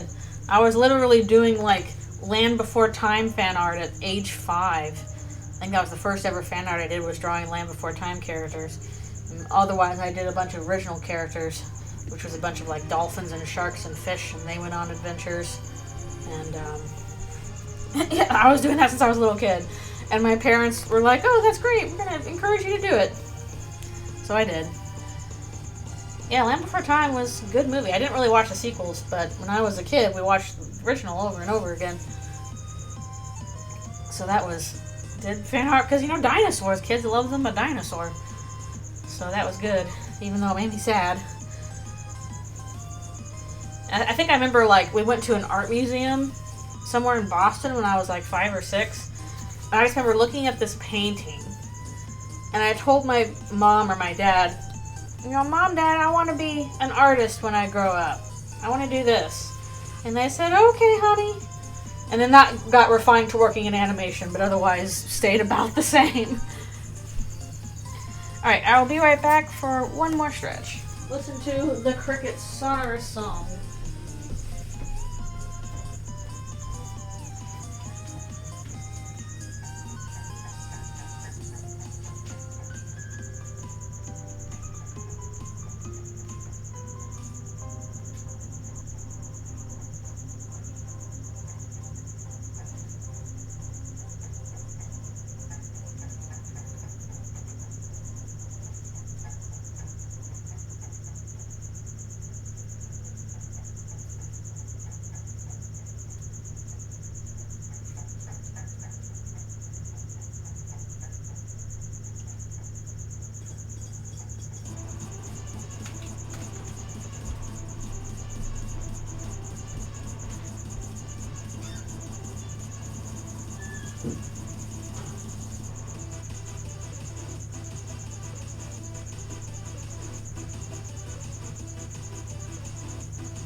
Girl, what are you doing? I see you. Alrighty. Cricket ASMR.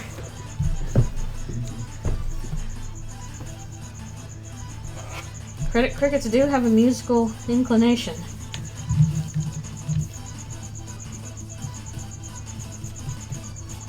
I need to give her like big eyes.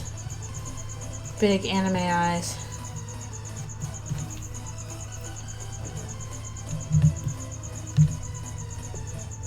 Oh, cool. Well, I'm glad you got your passion for it back. I think that's an issue, is like, you know, a lot of kids, will draw just because, you know, it's fun.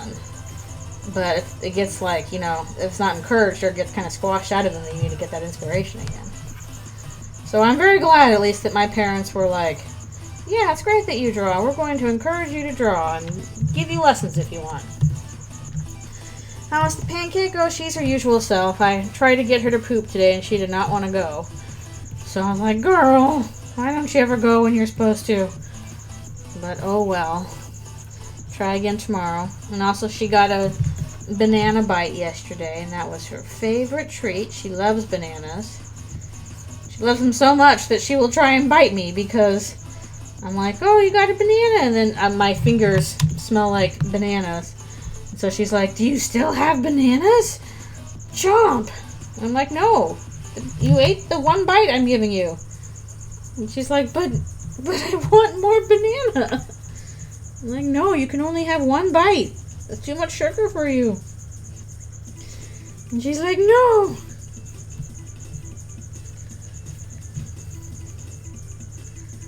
God, Alphys, how is she? Well, I wish she would poop. Please send her, please poop soon, little lizard vibes, so that she will do her usual business. And stop hanging on to it so long. Chains are such a pain in the butt to draw. How smart is a lizard? They are as smart as they need to be. They got little brains, but they don't need big brains. They get by just fine with little brains. She's like, I don't need brains. I have a claw. And I have a big beard that I puff out. I know how to detect the sun from high above. And also, I have 3 eyes, technically. Secret third eye.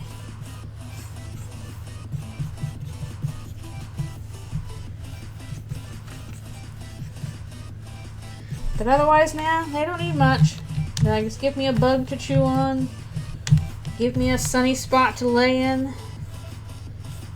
Make sure a bird doesn't get me. And I am just fine. No thoughts, head empty. Third eye is anime. Oh, basically, like she has her regular eyes, and then there is a invisible to us spot on top of their heads. And what that spot does is that it's an eye, but also not an eye. It basically can detect changes in light and shadow, and that's all it can do. However, that's very useful to have on top of your head if your primary predators are birds and birds of prey. So basically, if there's a sudden, like, you know, whew, suddenly the sun is gone, there's a dramatic change in light and shade, then they know, run.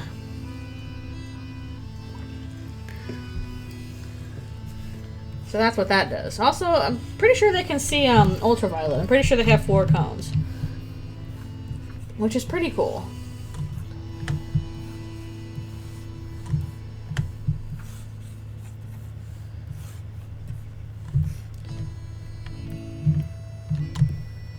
Is a burbo or a borb? I mean, the hero from Slay the Princess is Burb. Burb or Borb? Yes.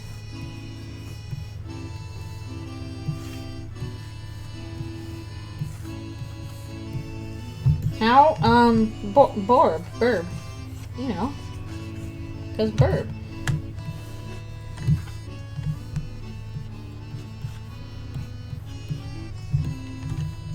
Because Burb. Everybody loves a burb, because the burb is the only burb who knows the word. Accordion covers, yeah, they're pretty good. I love the variety people have of, like, I'm going to cover this Undertale song with an accordion. I'm going to do it with a harp. I'm going to do it with a hurdy-gurdy, and it all sounds good.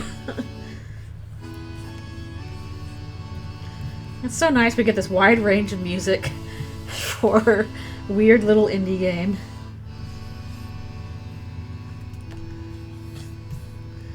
I'm pretty sure one's like, I'm going to do it on an ocarina.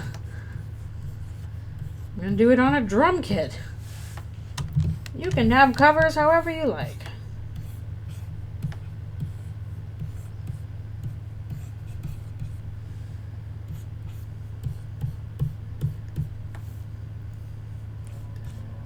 Wish I knew how to do music playing, but the last thing I knew how to play was the trumpet, and that was like 30 years ago or something, so I forgot.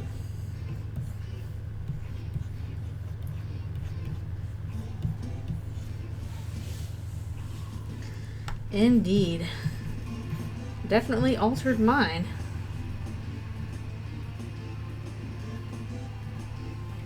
Yeah, I think I've seen that. Like a whole bunch of K's is like laughing. I'm not sure why that is, but I'm sure it makes sense in the Spanish, Portuguese. I can't remember what's spoken. I think it's Portuguese, right? I'm pretty sure it's Portuguese.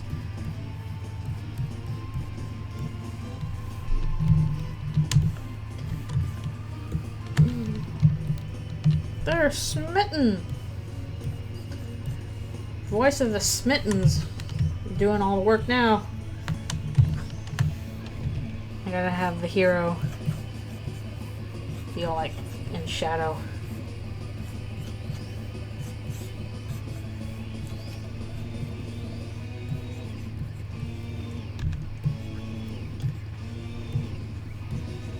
Yay, Amalgam. I wish they had more remixes of this song, because I like both Amalgam and Here We Are.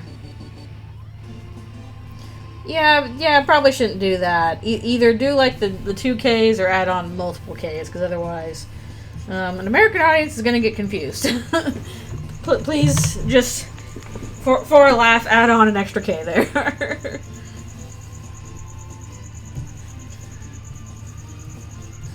Otherwise, people will be like, what are you talking about?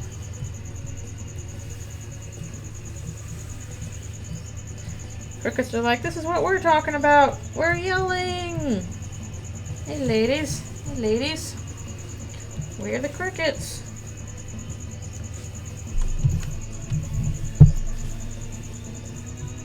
I like how the hero has big burb claw. Everybody should have big burb claw.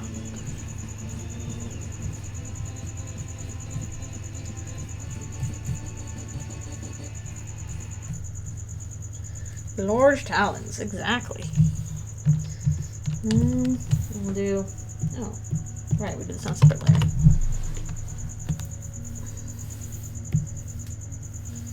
Pretty nail, exactly. You can do pretty nails with it. What is your favorite project that you've ever worked on? Are we talking personally or professionally? Those are kind of two different categories for me.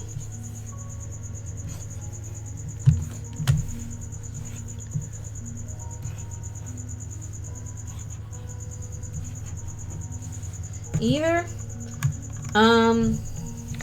Professionally, probably the My Little Pony movie. That was just a really, really fun time. I really like doing it.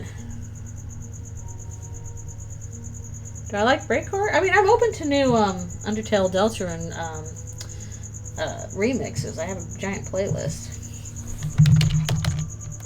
so I might be open to them. But yeah, professionally it was probably yeah, the Ponies movie. It was just a nice it was creatively different, you know, from the usual TV stuff we do. So it was nice we got to do a little bit more of that, even if a lot of what I did not end up in the show or the movie.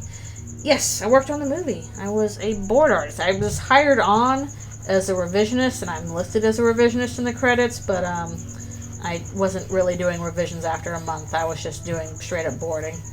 I boarded some stuff in like the finale and all that stuff. So I really liked doing that.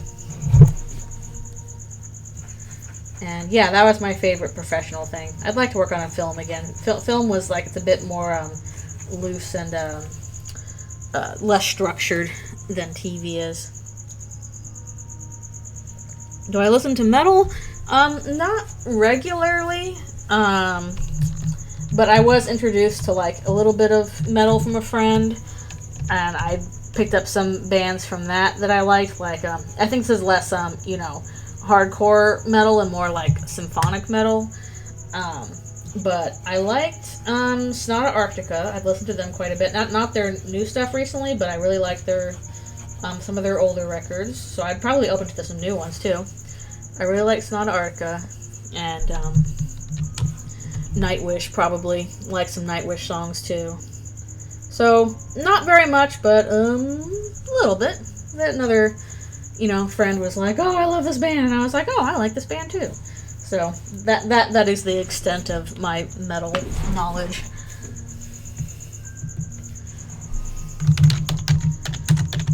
Okay, do that. Yeah, like I like the symphonic metal.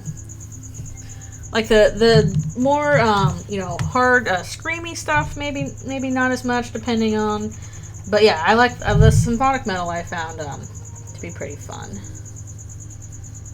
So I don't know that much about it. I am not a metalhead. So, but best I know is I like Nightwish and I like Sonata Arctica. So there you go. I know those are metal bands. Alright, we do this. I go through this with a slightly softer brush. I don't really like how I did the princess in this one, but oh well, it's my first time drawing her.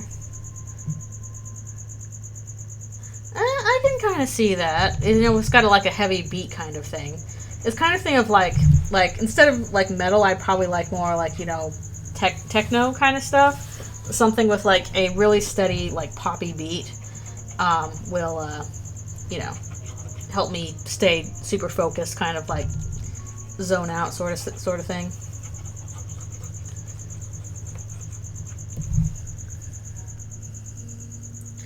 Yeah, I did like Sonata Arctica. Heck, I did a Kingdom Hearts AMV to a Sonata Arctica song back in the day. So if you dig around my really, really, really old YouTube videos, I think it's still there.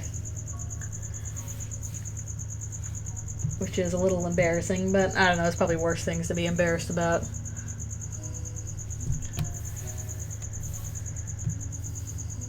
Okay, I think I'm going to do this one first.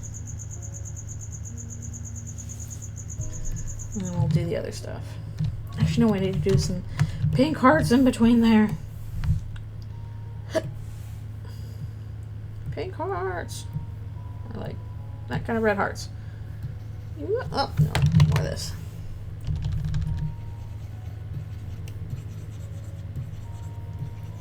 Well, my video editing software wasn't very good back then. I think I was just using iMovie. So if you do look that up, forgive the fact that the editing is kind of crappy. I did my best, but it's not that great. Editing's hard.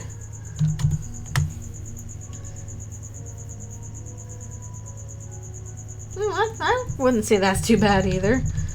I definitely am. Hey, that's not what I wanted.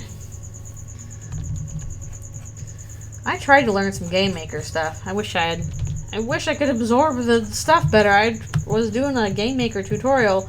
I'm like, okay, here I am following the directions very carefully. The problem is, like, if anything did not go correctly for whatever reason, I'm like, oh no, I can't fix the problem. And I know that's not a good attitude to have for, programming an actual game. If I had infinite time, I'd still give it a try, but that's a hard thing to come by, obviously. Dog.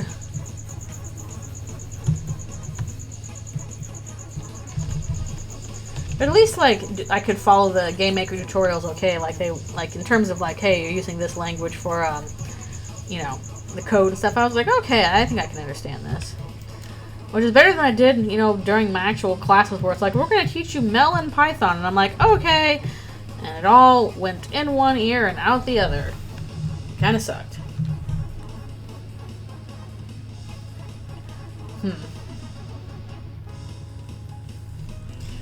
Yeah, like making games is hard. It is super hard.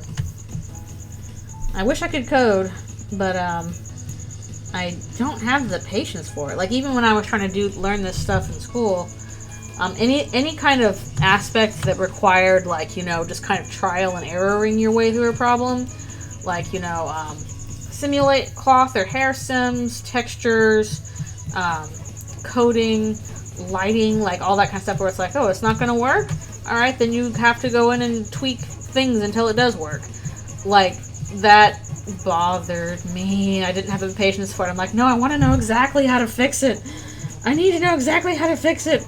I can't just mess around until it's fixed. Please. And some other people are much better about that. They're like, no, I can mess around until I figure out how to fix it. But not me.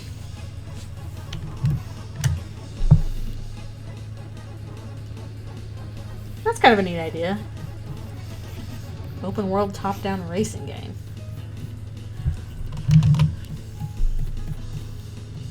Yeah, games are one of those things like movies where usually you have to have like so many different disciplines come together to create a really good product. Like, heck, I wish I could make some more like animatics for like Deltarune and stuff like that, because I know how to do like the animatic aspect of it, but the problem is like I would need somebody to do sound and music and voices for me, because that stuff I know nothing about, and I know how important sound and music and voice is for this kind of stuff. Like, it's half the battle pretty much. I am glad that barely organized chaos is your jam. It is alas not my jam.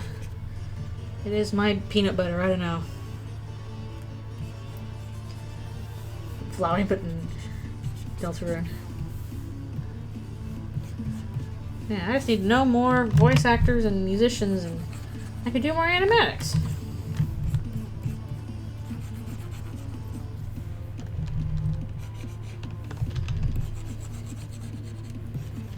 Does the hero have a bird beak? I don't know. Kinda doesn't look like he does. No, I'm sorry. That's really frustrating. Seems like Krita is kind of an unreliable program from what I've heard. It sounds like it crashes a lot. Alright, thanks a bunch for coming to the stream. Appreciate you being here. But I haven't used Krita. I'm still shelling out for Photoshop. And writing it off on my taxes. It's very annoying that they're like, you have to pay for the thing now. Even more annoying, they're like, hey, do you want to get our AI thing? You should get our AI thing. Here's our AI thing. I'm like, shut up! Oh, okay, it works on Steam Deck. Interesting. Well, that is definitely useful. Although I do not have a Steam Deck. I've heard they're pretty good. Are they pretty good? Are Steam Decks good? Yes, no. Exactly. Ugh. I cannot wait for it to be gone. Stop trying to foist this on us. We don't want it. I don't want it.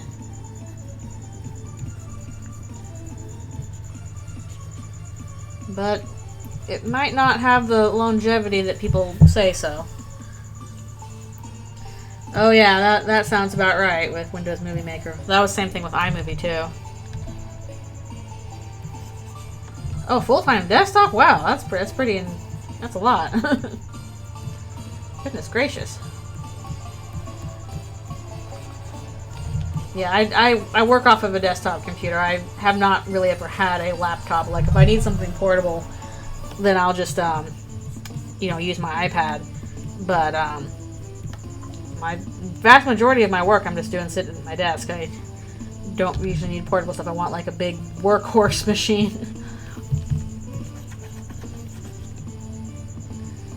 Well, that's pretty neat.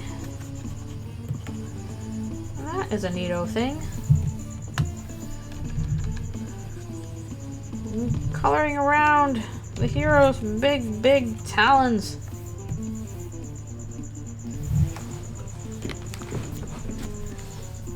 Well, I'm glad that Frida hasn't lost you any files. It is extremely frustrating when that happened, and good grief, when I was using Maya back in the days when I was using it in school, we were encouraged to save multiple files, multiple places, because Maya definitely would just crash often, and there goes your work. It's gone, bye-bye. Maybe it's better now than it was in like 2008, but Maya definitely crashed a lot.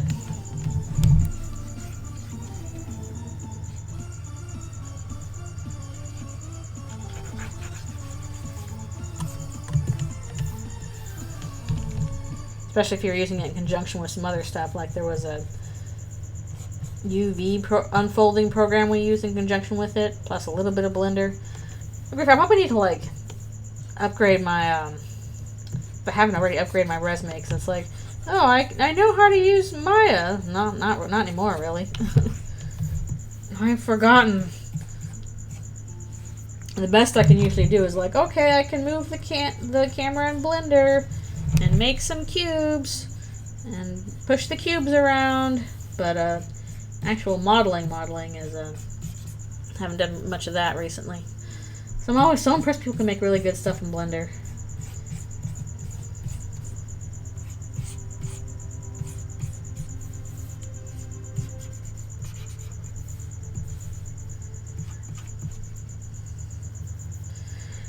Oh, no, I don't really do 3D professionally.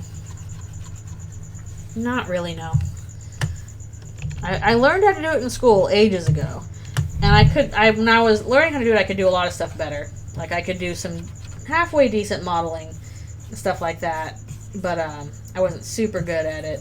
And then I drifted further and further away to make some, like, okay, 3D modeling is cool, but I don't really enjoy it. It's harder for me to use the, like, mouse for it, stuff like that. And I kept pushing it and doing stuff in 2D until finally I got more into first background design and then storyboards, and that's still drawing.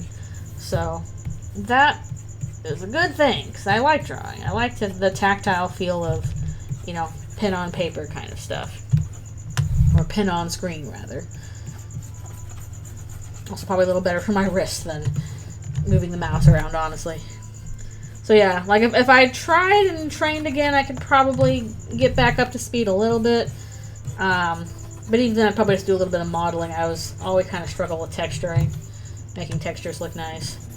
But yeah, I can do a little bit of Blender. Again, some really basic, like move the camera around, make some basic shapes, you know, extrude from them a little bit.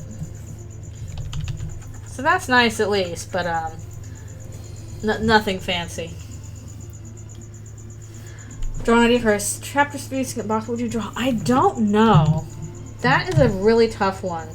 Honestly, like people have asked, oh, what do you think the secret boss is? Or what do you think, you know, this or that is? And I'm like, I honestly don't really have any ideas for secret bosses for chapter 3. Like, people suggest all these different things, and I'm like, okay, it's that, yeah, or that, yeah. But I don't, the problem is I don't think anybody has guessed the secret boss. I just don't think it's happened. And I don't think anybody will. So, on that, like that, and also, like, you know, coming up with a design for Mike and Tina, I'm like, I don't know, I feel like it's been kind of covered by other people. I don't think I have anything to add to it. Is the trash can? The thing is, I don't think the secret boss is anything we have seen yet. I don't think it's the flowers in the trash can. I don't think it's the trash can itself. I don't think it's the remote. I don't think it's anything that we have actually seen yet. I think that's how it was the last 2 chapters. Like, it's something that makes sense in retrospect, but there were no hints towards at the time. Like, we had no hints from Jevil about, you know, Spamton, but he makes sense in retrospect, and also, like, wait, where did this go? Oh, right there. But he makes sense in retrospect. and all that kind of stuff. I'm thinking more the red horn headband is where I'll say as the object specifically, and obviously I've drawn more on my further thoughts on that, but I think red horn headband is the one that is for Rousey. I don't know if it's really both. I think it's just the red horn headband.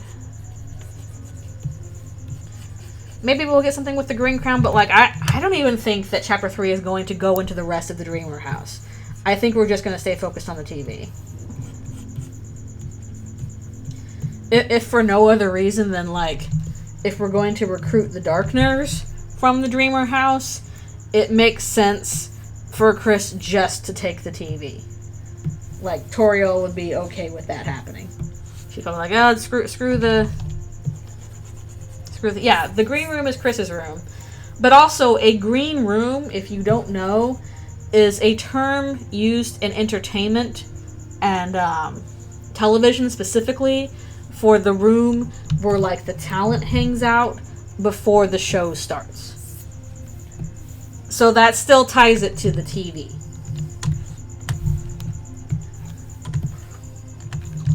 And I think it would look like, you know, Chris's room because, you know, that's relevant to, or Chris and Azriel's room, because that's relevant to, you know, what they know. That is the place where the talent hangs out before the show. But I don't think it's literally Chris's room in the Dark World. I think it looks like that because it's specific to Chris.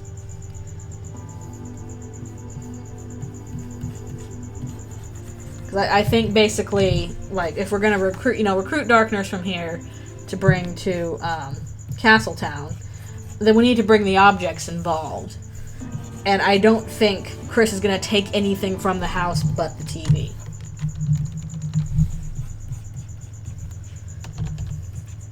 So that's why I don't think, like, oh, we're going to see, you know, something in the trash can, or we're going to see something from, you know, Toriel's room or whatever.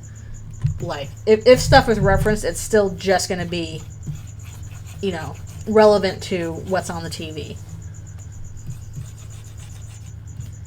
And maybe I'm wrong. Maybe I'm reading it wrong. But that is what I am seeing in that particular case. Like, we have enough going on just with, like, them flipping through the TV channels to, like, cover multiple areas. It's like, okay, we have, you know, a cooking show. We obviously have the weather thing, which is going to have the weather guys in it. We might have a Western. We'll see whatever the Shadow guys are from. Maybe, I don't know, maybe that references, you know, Osriel's jazz CDs. And then we have the, you know, giant monster movie, which, give us Susie Zilla. Give it to us. So we have plenty to do, even just within the confines of the TV itself.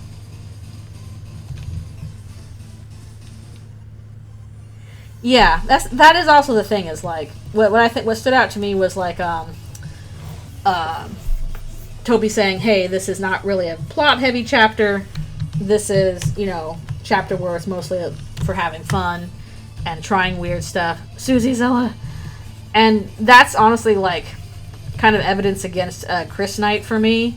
Because I'm like, okay, if Chris made all the fountains, why is this one different? The one we actually see Chris make. It makes more sense that, like, whatever Chris is doing, especially if it's like, hey, the fountains, you know, are built around the knight, or, you know, whoever makes them. Whatever the will the person making the fountain has is channeled into that world. And if that's the case with Chris, then this is just like... this isn't story related, we're just having fun here, then that to me is evidence against, you know, Chris Knight. I don't think it's a dream. I think Toriel will think it's a dream, but I'm pretty sure it's all happening. The screen burn theory, I have not heard about that, even though I know what screen burn is.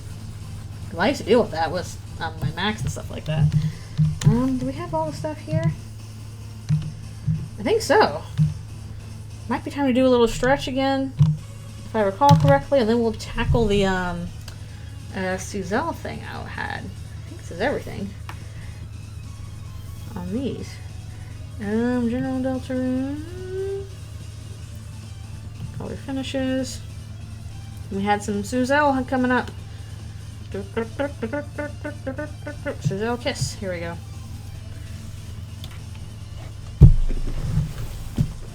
Oh, I see. No, that's another thing is I don't think if we do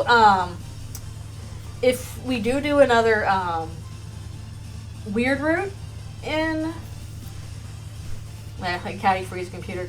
If we do another weird route in this world, I somehow doubt that's going to be, we're going to manipulate Toriel into killing everybody. I don't think it's going to go that direction. Mostly because I don't think that it's like manipulating Toriel is going to work the same way it would with Noelle. Finally, I'm doing a Suzelle kiss. It took me forever. I need to pull up some reference colors, see if I can find that. Yeah, blue screen and stuff like that. And again, I might be wrong on that. I could absolutely be wrong, and it could be that that's going to be the case, but I'm a little skeptical that Toriel is going to, that any weird route is going to play out with Toriel the same way it did with Noelle. I just, I don't think it's going to go that way.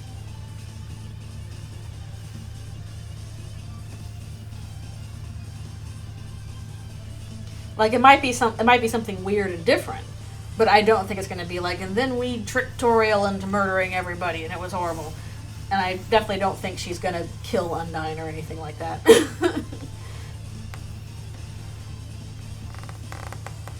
I doubt that's going to happen.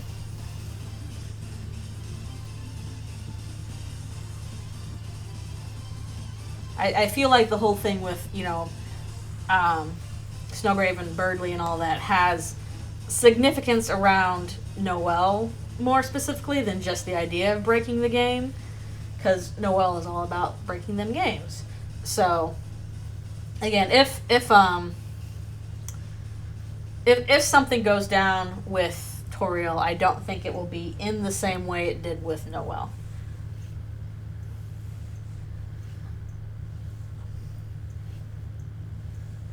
But we will see what happens. Again, I could be wrong. And maybe it is that simple to get her to do that. But also, like, I don't know. My personal thoughts on, like, Dark World Toriel, I think I've drawn those before. I kind of like the idea of her being, like, a blue mage kind of chef as opposed to, like, fire witch. Be right back for one more stretch.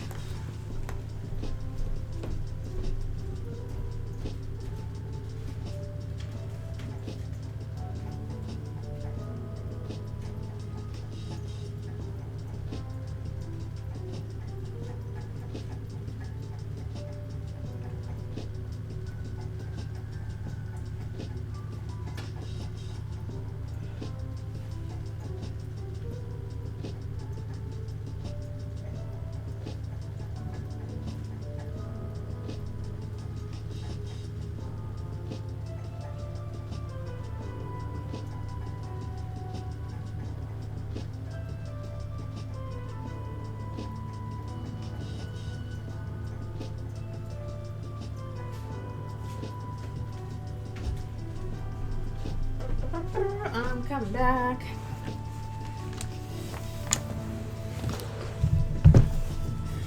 Yeah, like I don't know. I like the idea of her as a chef. I think it would fit in with the cooking show aspect we got. You forgot Cheryl, no. Beloved Cheryl. Especially since, like, in Deltarune, she's not a queen that uses fire magic. She's a teacher. And so I would just like to see, like, that reflected as, like, her, moveset being around learning and teaching moves rather than just burning things. Okay, I know. Don't I have a reference page with Suzelle colors? Yeah, here we go. Something I can grab from. Thank you. Will there be Cheryl? I don't know. It's a mystery. I've already done lesbian shading. Lesbian shading has been done. So I'm just kind of winging this. I'm not sure what exactly we're doing for it other than cute kiss. Somebody's like, have you drawn them kissing yet? And I'm like, you know what? I haven't. Okay, we're gonna have to fix that then.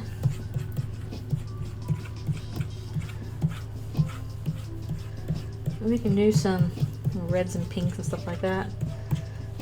I don't know, just to give it a little bit of a background. Reds and pinks and all over the place. This is more bisexual colors. I guess get some orange in there.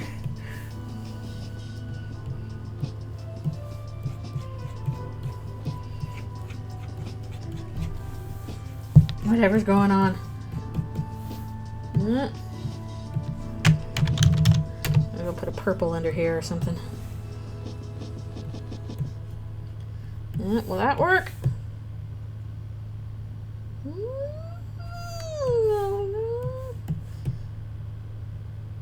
No, that's okay. Maybe we can change it.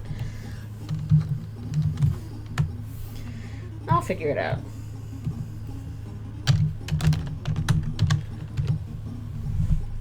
Well, I just forgot. I was going to eat a muffin because I was hungry, and I forgot to do it. Maybe I should go eat that muffin. I was going to eat the muffin. Bisexual lighting is like pink and blue lighting, usually on opposite sides of the face.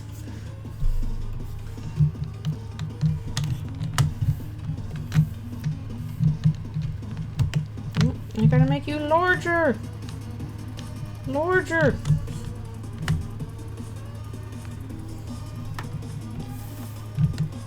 Okay.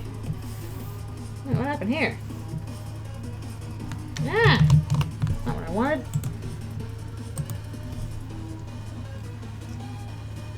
I have not played Ultra Kill, so I would not know how it goes. Okay, we're gonna do the oil heavy one again. That's easy to do. Again, bisexual lighting is usually one half of the face is, or one half of the scene or the face is done in blue and the other half is done in pink.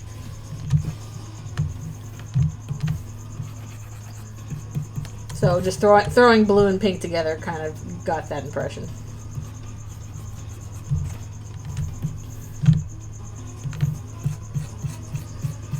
Susie almost has a striped shirt. Kinda, sorta.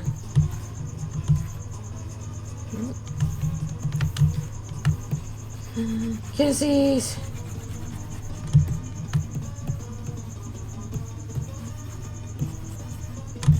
They deserve to be happy.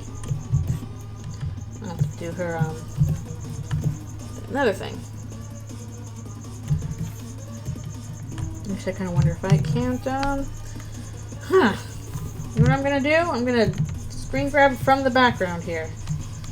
See how we like that.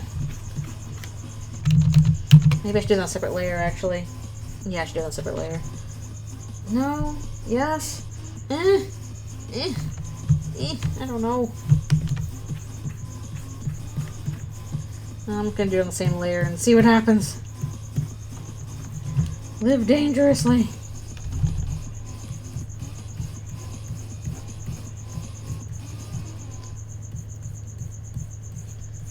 Yeah. Get a little crazy with it.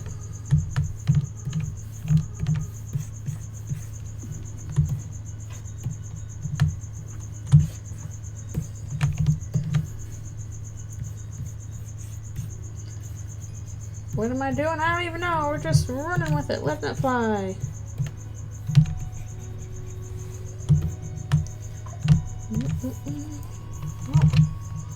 What's going on there? No. I don't know.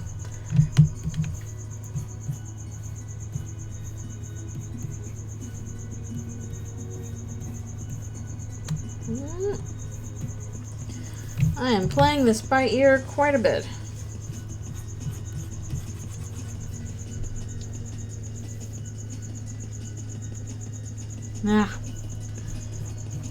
Dumb, silly people. Trying to build a tower to heaven, and now we can't speak the same language. Now we have pronouns to deal with. See?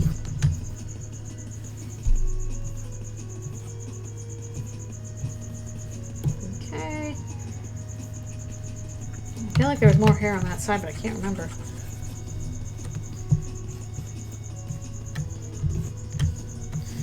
We got blue hair and pronouns. Let's go! Yeah!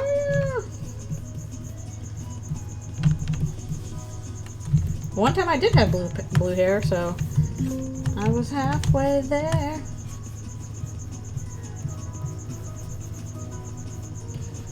I should try and have blue hair again. It was fun, but it's also a lot of maintenance.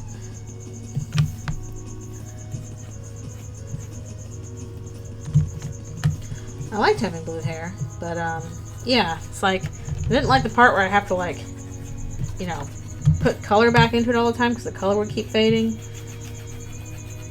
And I didn't like the fact that it costs like $600 to get it colored. That was a lot of money, but it was cool. You had blue hair for 2 hours? That's a very short amount of time to have blue hair.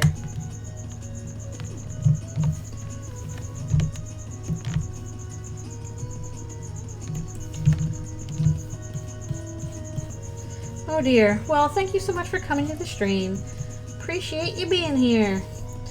And some of the stuff will be up in the future.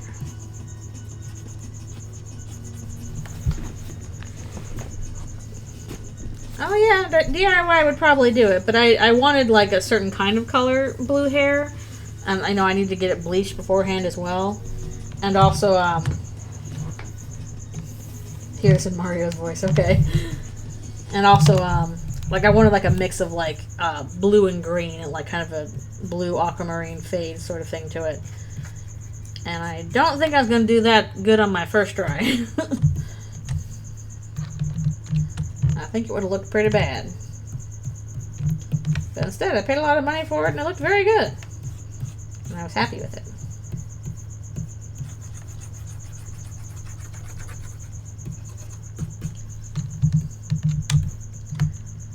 Let's see. Getting a little bit crazy with this. Will this help?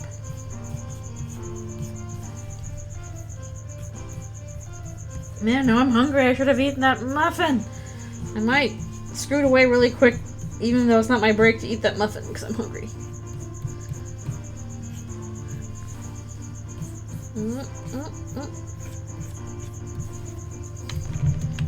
Do a little blue in here. Yeah, I'm not. Well, no wonder that's not working. It's on the wrong layer again. No, why did I do that? I gotta redo it all. Fine. Muffin time. I'll be right back. I need a muffin. Alphys, you do not need a muffin.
Okay, I'm returning. I have stuffed muffin into my face. Nom, nom, nom, nom. But this time I'll do this on the correct layer. it's not darker than her hair.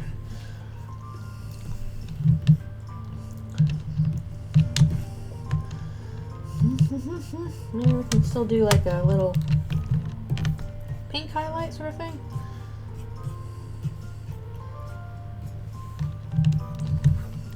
A little bit too strong. Maybe we'll go back down to this.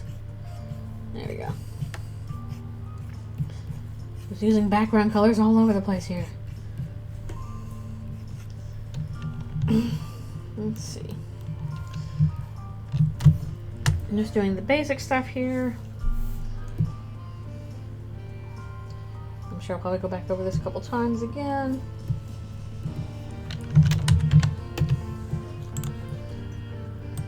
Do this multiply.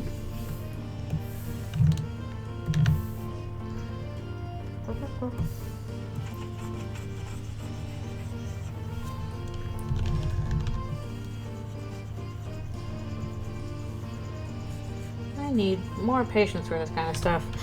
I'm so used to just like, oh, knock out all the line work. It's like, but colors take a while. But this is our house.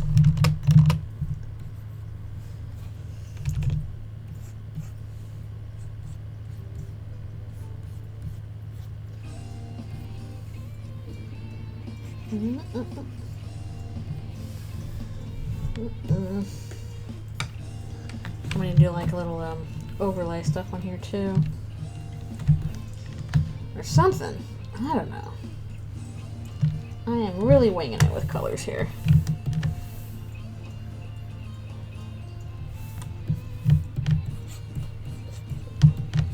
I'm just kind of hoping they all work out.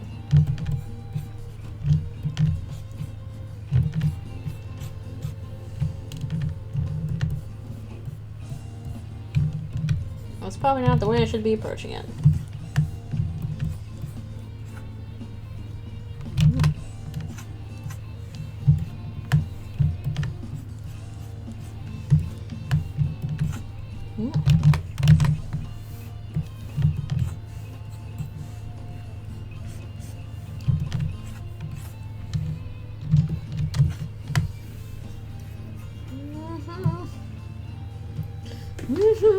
Okay.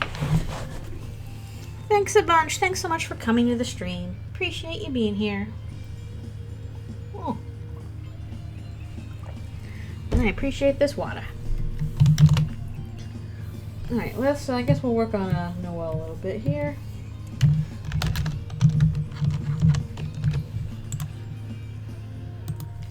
And we gotta do her too.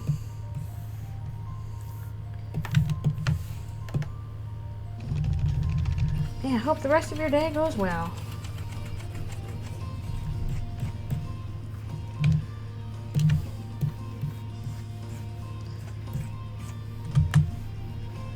Ooh, excuse me.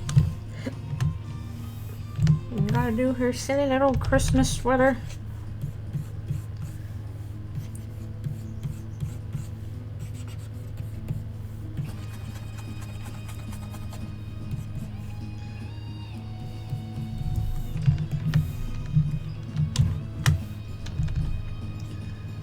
Your silly little checkers.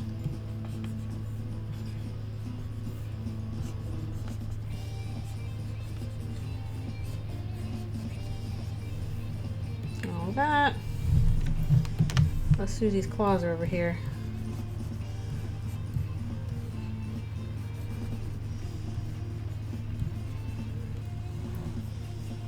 I feel like I've seen some people do like some really cute like, or not really cute, but really really good, no, that's not right, some really good like rough painting, and I kind of wish I could paint that way, but like just really strong like shapes and colors, but I can't quite nail it. I'm too stuck in line art phase always.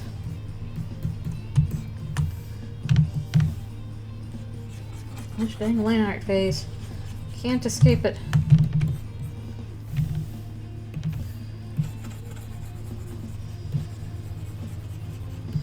She is a kiss. Da, da, da, da. I was trying to give her like a little bit of lighter color on her chin. I don't know why. It just looks nicer to me.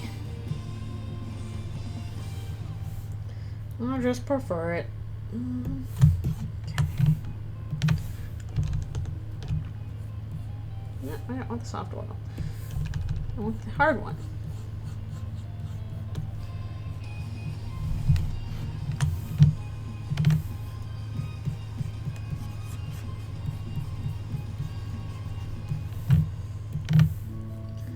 I do like we can see her little deer tail.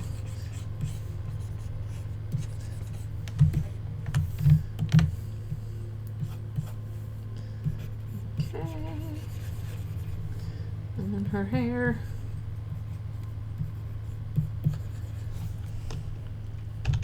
So I really haven't been adding and shading like I need to. It's my bad! Again, this is very play it by ear. And hoping it turns out halfway decent.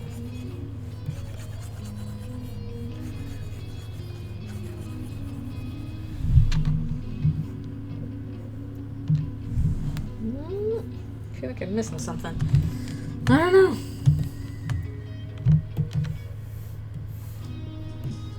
I'm gonna have to go darker here though because that's not just in the background.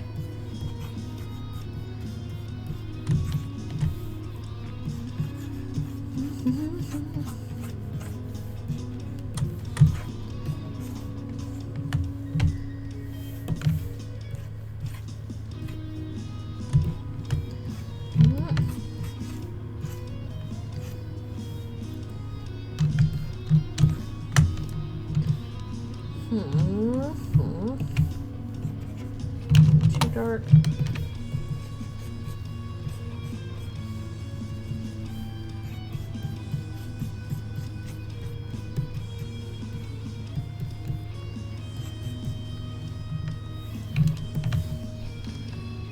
We gotta do her red nose as well. We are getting super bold with the colors. I don't even care anymore. Ah! Let's see where this takes us.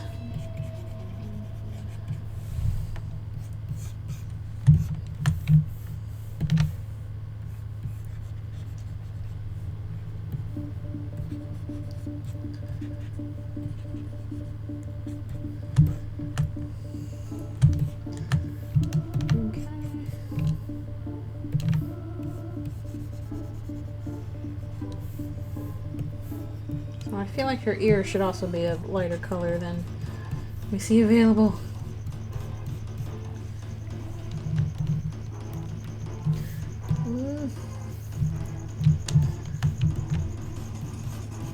Might blend in a little bit too much. Nope.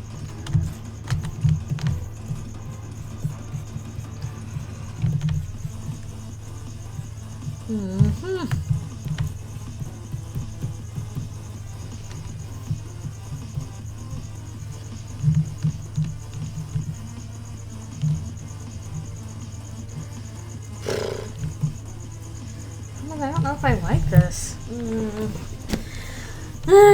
Maybe I should not have rushed those colors. I don't think I like it. I'm sorry, I don't think I like it. I'm gonna have to try this again. Try this again. I will get it. I don't think I can do it that way. I'll try and do, let's be a little bit more methodical and, about this.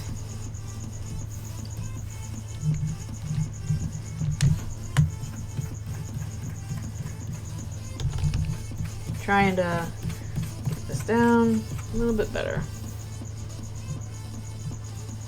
And what I really need is like one of those, palettes. Like, the nice ones that, James Gurney would have taught me how to use.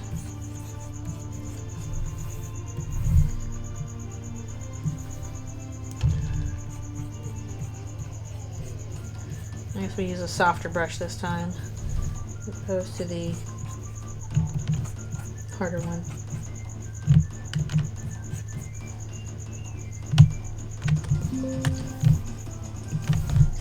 Maybe it'll look better with a softer brush.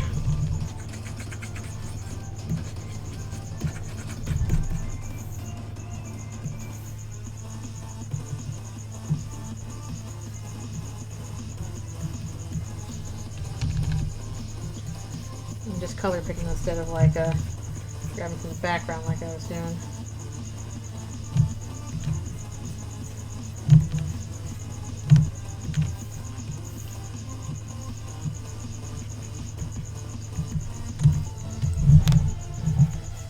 Okay.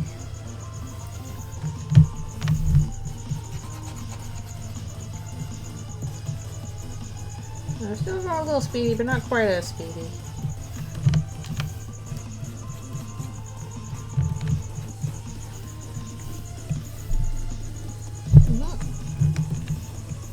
Why is this in the yellow range? How odd. I think it's supposed to be there.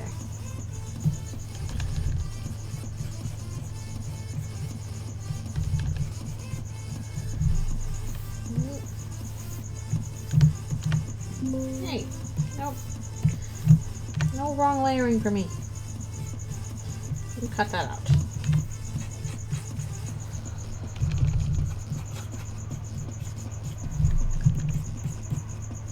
Yeah, I think I'm kind of preferring the softer brush in this to the harder one.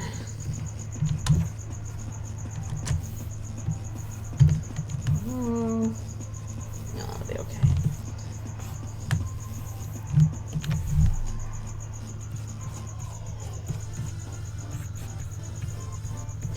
And we can always go back over with the outline later.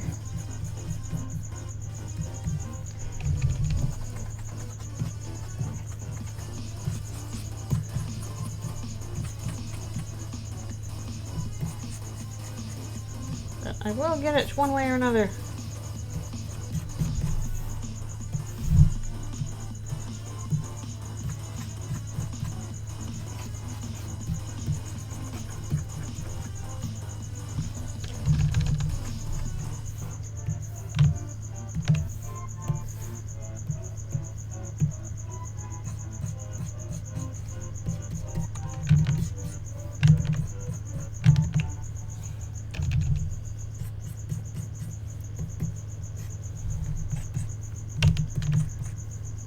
Still don't know what I'm doing, but I'm being a little bit slower about it.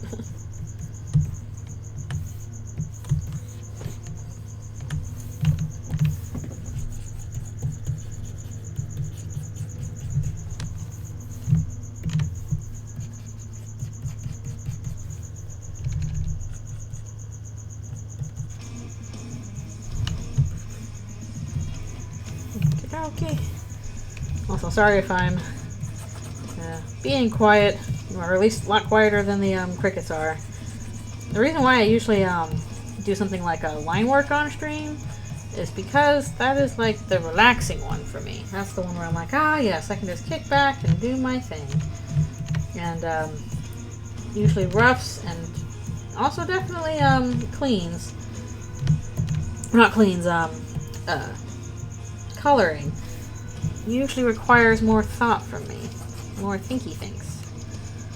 So I'm a little less talky because my brain is like, you have to think about what you're doing.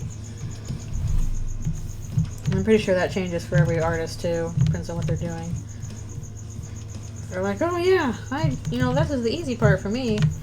But for me, that's the line work. That's why I try and usually do the line work, on stream, because I can kind of turn off my brain a little bit and talk to people. And just blaze through stuff. But coloring is a little bit more involved, as evidenced by me trying to rush through it and not liking it.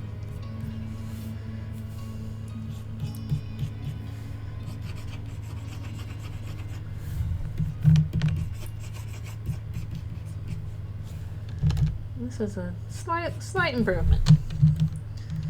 Probably still needs some other stuff going on here, but we'll get to that.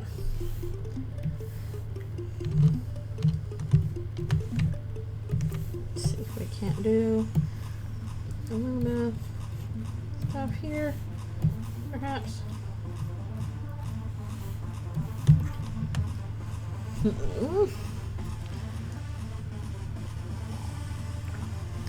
This would be cool if we could do like, okay, here's an idea. I can do like, they're your normal colors for the base colors, but when I get to the outline, I want to switch it and use the other person's color palette. Maybe that'll look neat. So like Noelle will have like kind of the purples and pinks and blues from Susie, and then Susie will have like the kind of more oranges and reds and greens from Noelle. Maybe that'll look okay. We'll give it a shot.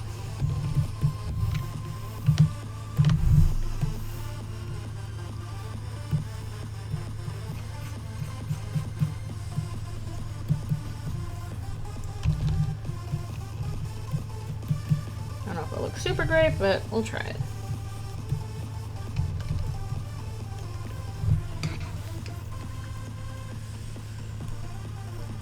Oh, that's an interesting piece of information.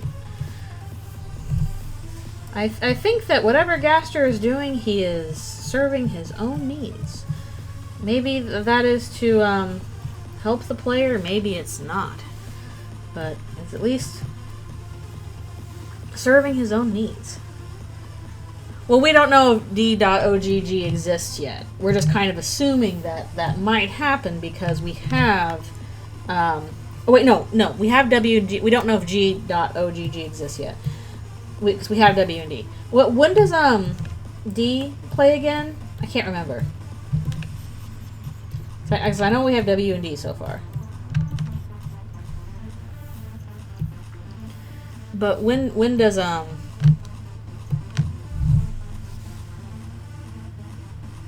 Although wait, shouldn't that be in reverse? Because if it's no wait, WD. Yeah, if it's WD, W we got in chapter 1, and then D we got in chapter 2. Get dog.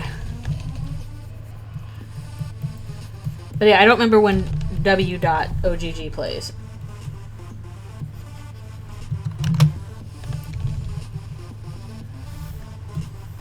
Probably because I never actually got them in game. Man, I do hope that we get chapter 3 and 4 soon. I really want to know what happens. Please show us, tell us.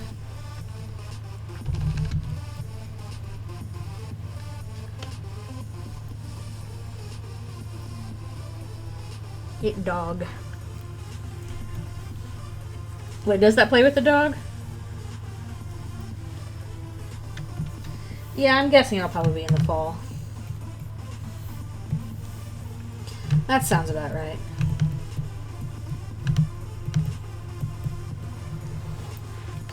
I don't know if by fall they mean like September, October. Maybe sometime around the anniversary. I don't know. Smoochy lips. Smoochies.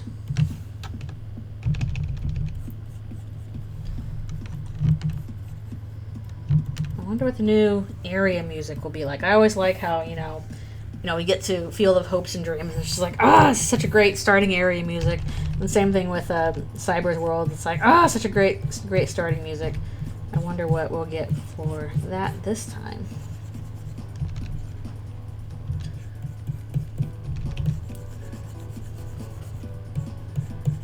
So I think I've missed her collar again.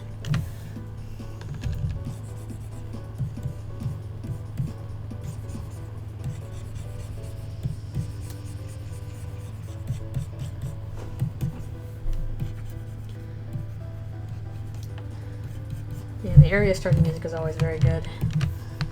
I really enjoy it.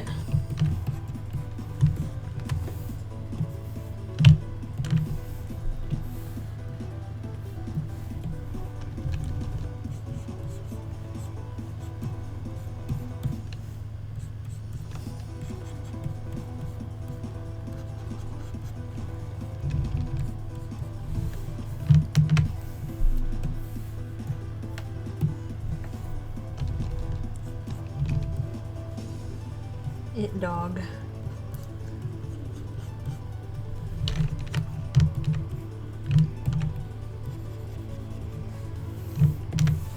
Get back to Susie's hair.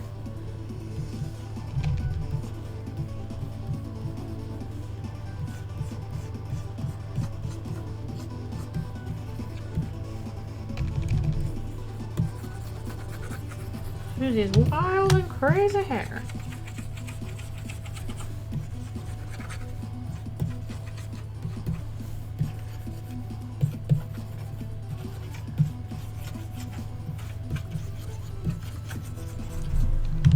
We're getting close with Susie here.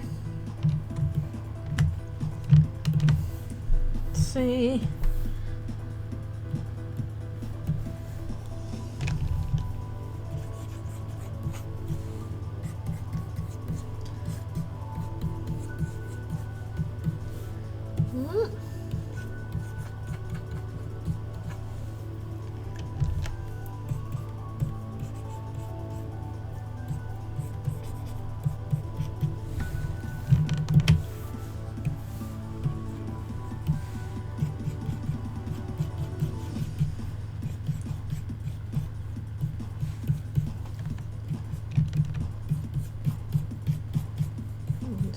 A little bit.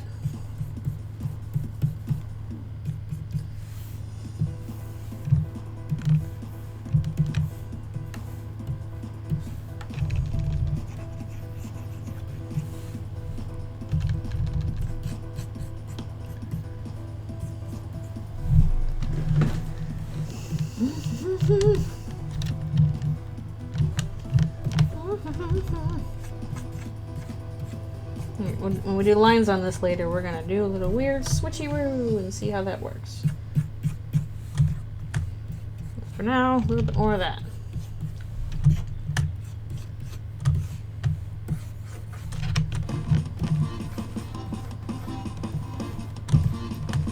Curve that carries over you a disproportionately small gap.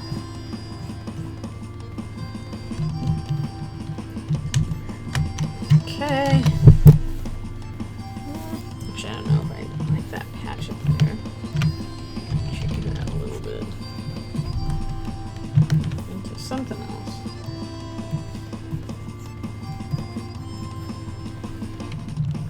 Yeah, it's not quite as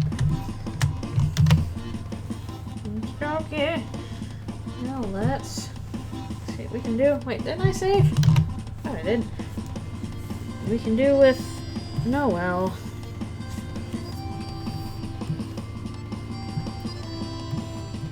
Also, we gotta do more shading and stuff too.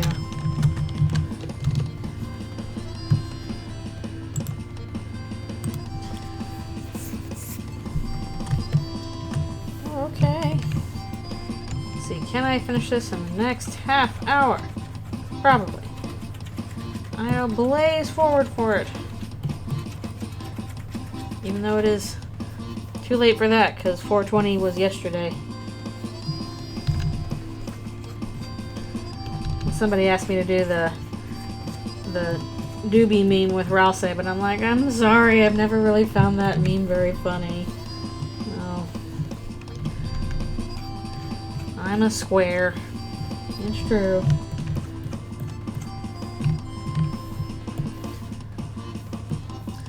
I think I made a joke about that in terms of like a joint clip as opposed to like, oh, I have him with the joint.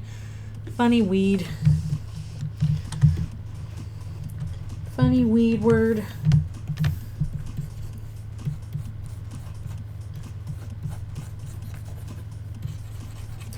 I wonder what crazy new Rousey meme will take off after chapter 3 and 4. Crazy new memes. Yeah.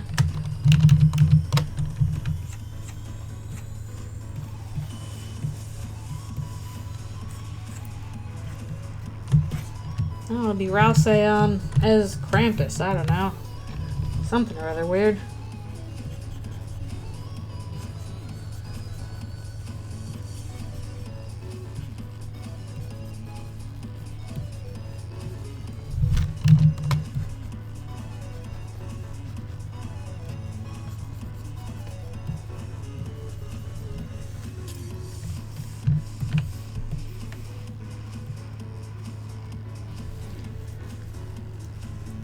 It gets another appearance change. This time it's a wide miss. Aw.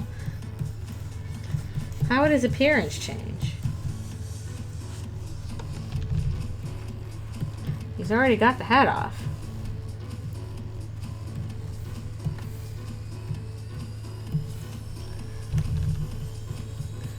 I don't think in the Ralse is gradually going to lose more clothing thing is true.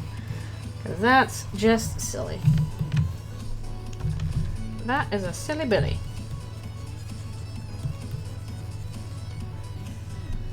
Oh no.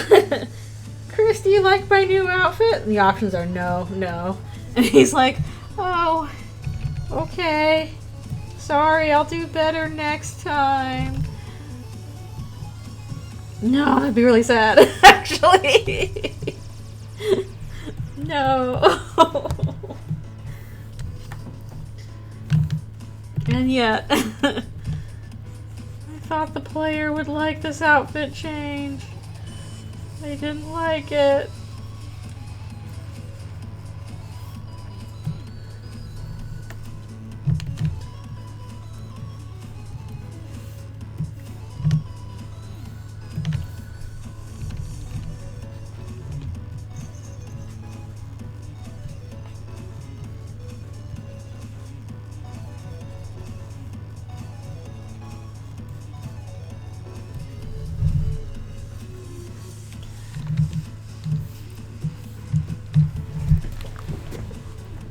I feel like, let me get some water here real quick. Nom nom nom. I feel like, in chapter 3, they're gonna pretty quickly, be like, Chris, you made the fountain, why'd you do it? And Chris will be like, for the lulz.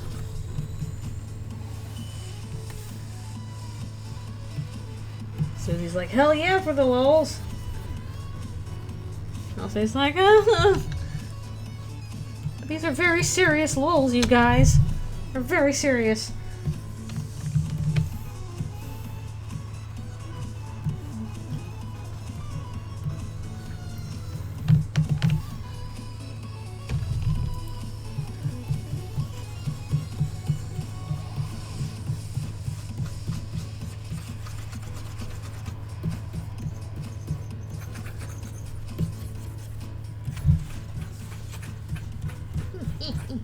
The only problem with the softer brush is it's harder to get some stuff down with it.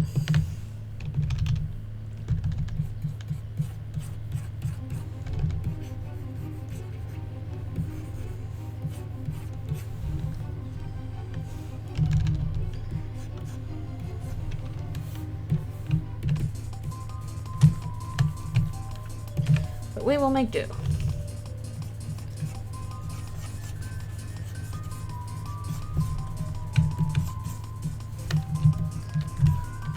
What's going on with the thing here? What's going on with your arm? Noelle? I don't know. You're the one that drew it. Curses. No one to blame for this but myself.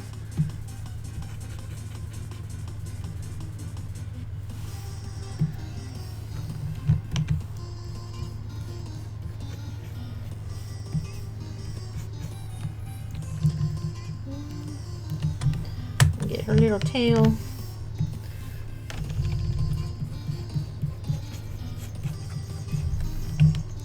Which I'm pretty sure is white on the underside. If I recall correctly, I'm pretty sure it's white down there.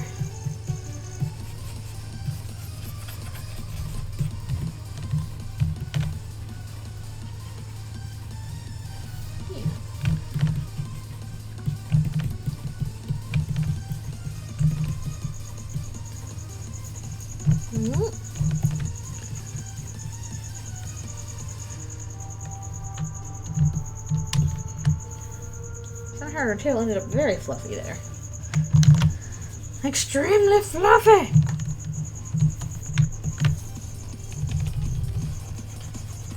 And do the face.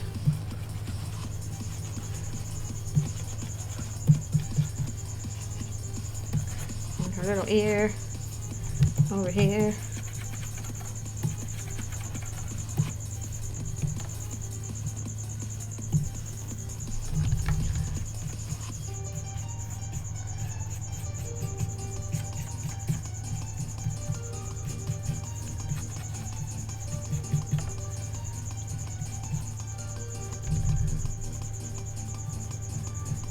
Do that, okay.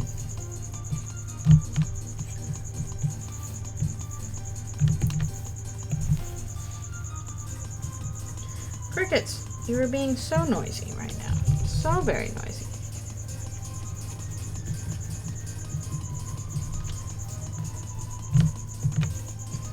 So very, very noisy.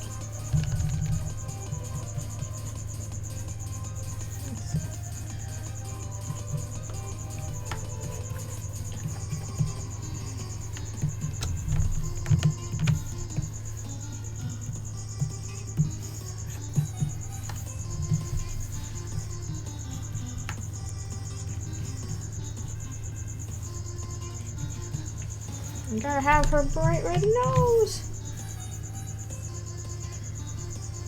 Wait, I thought that they did have a Nurse Rousey costume for the plush. Like, didn't they advertise that on the sweepstakes? You can buy the nurse outfit? Or is that only for the sweepstakes?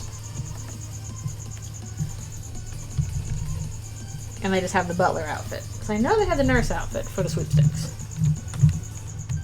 Oh, it's sweepstakes exclusive. Okay. Maybe just the butler one was the one you could buy.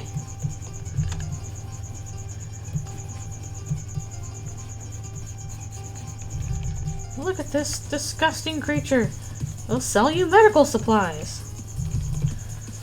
I rewatched the sweepstakes recently and it's just so funny.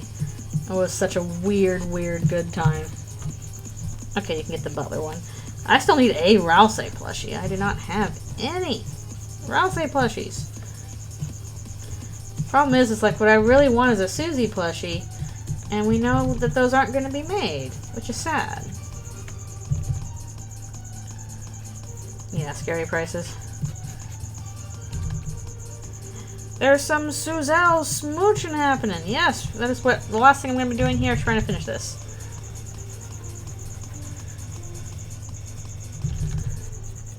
But, also, what I wouldn't mind having is an Eldritchrune Susie plush. Like a big one, and you can put stuff in its mouth, but custom plushes are very expensive. I should know, I have one of Time Dog. I like it, but they are quite expensive. So I'm like, do I want to drop several $100s on an Eldritchrune Susie plush? How expensive is very expensive? Couple $100 at least.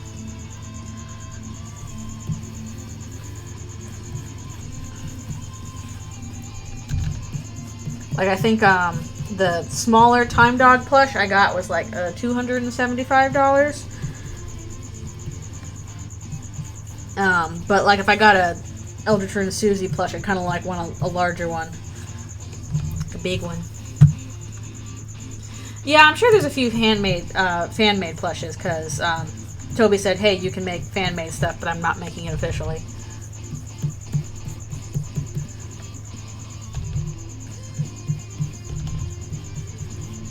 Plush is hard to make. It's a difficult thing.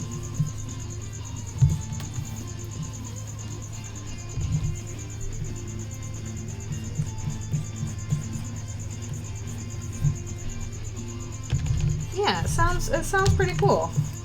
Like, I follow Happy Kitty Shop stuff because she's the one that made my Time Dog plush, and that stuff is cool, but it is very expensive, and it seems like it's quite time consuming to make them, which is why they're so expensive. And it's got its fair share of problems. Basically, like, people are like, oh, post the patterns of your plush so we can copy them cheaply.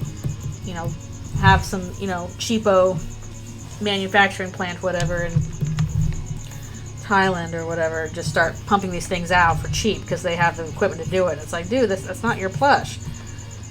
People are like, oh, I'm going to get the cheaper version, not the actual handmade plush. Dirty bootleg. Exactly. If you're going to get plush, please get, or custom plush, please buy it from, you know, actual handmade plush makers and not from cheapo places.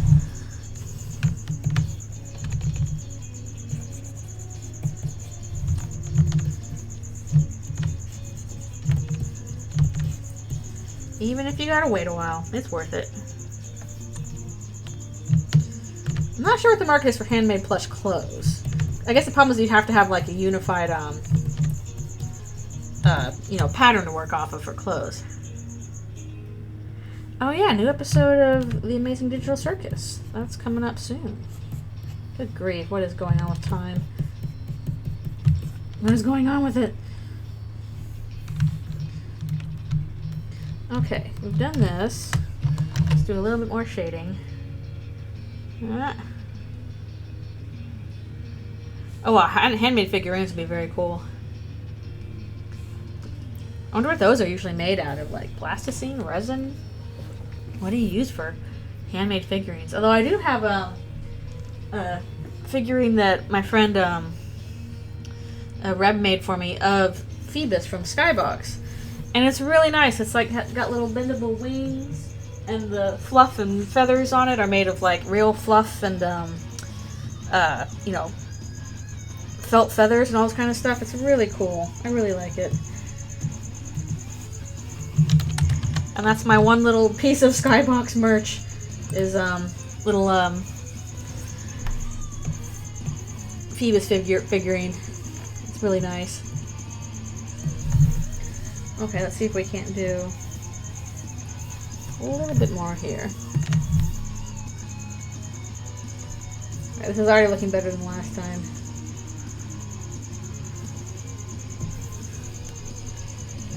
Probably throw down some, yep.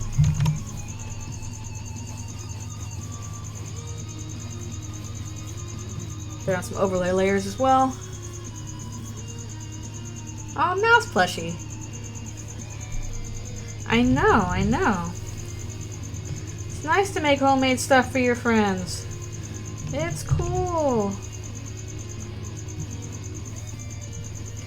There's like an extra specialness to it.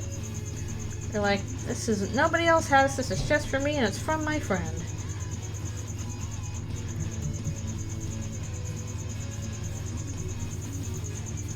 Like heck, the one thing I need to get more stuff to hang on my wall.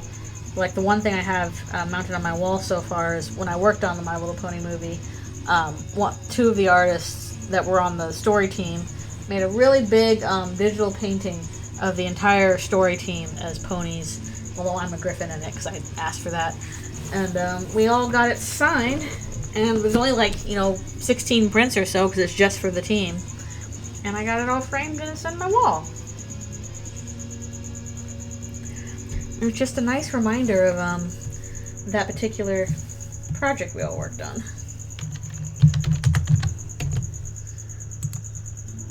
Yeah, so it's all of our pony sonas. Although there's a few different ones. Like one of the directors was a little baby dragon. I asked to be a griffin, so I'm a little griffin in it. But yeah, it's just a really nice thing to get. Alright, we're going to do multiply on this as well. Adding a little bit more shading and stuff around here. Just to kind of round it out a bit. But I do need to get some other art on my walls for realsies.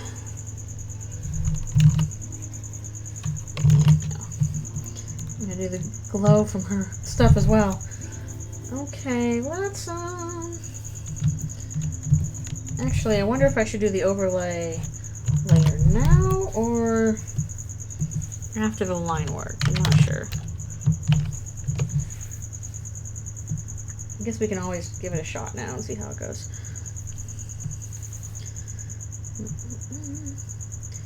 Now we get the lesbian colors. We got an orange and we get a purple.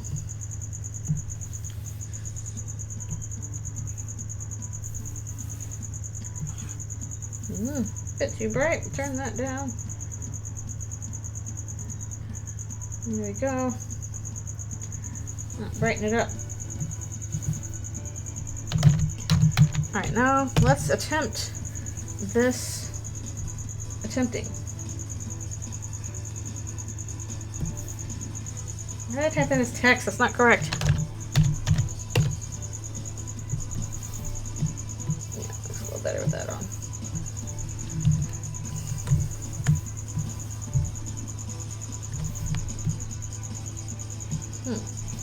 don't know how I feel about that though. Hold on a second. I'm gonna smooth that down a little bit with Smoothie.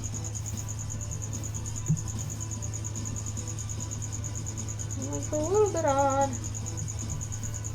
Nope, soft oil, please. Yeah, looks a little bit better.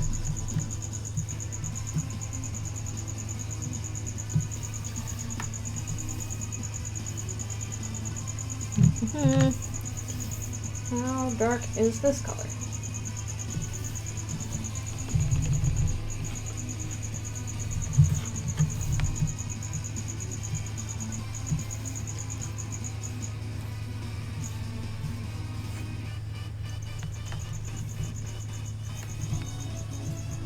I don't know if that one looks good or not. Yeah, this looks okay.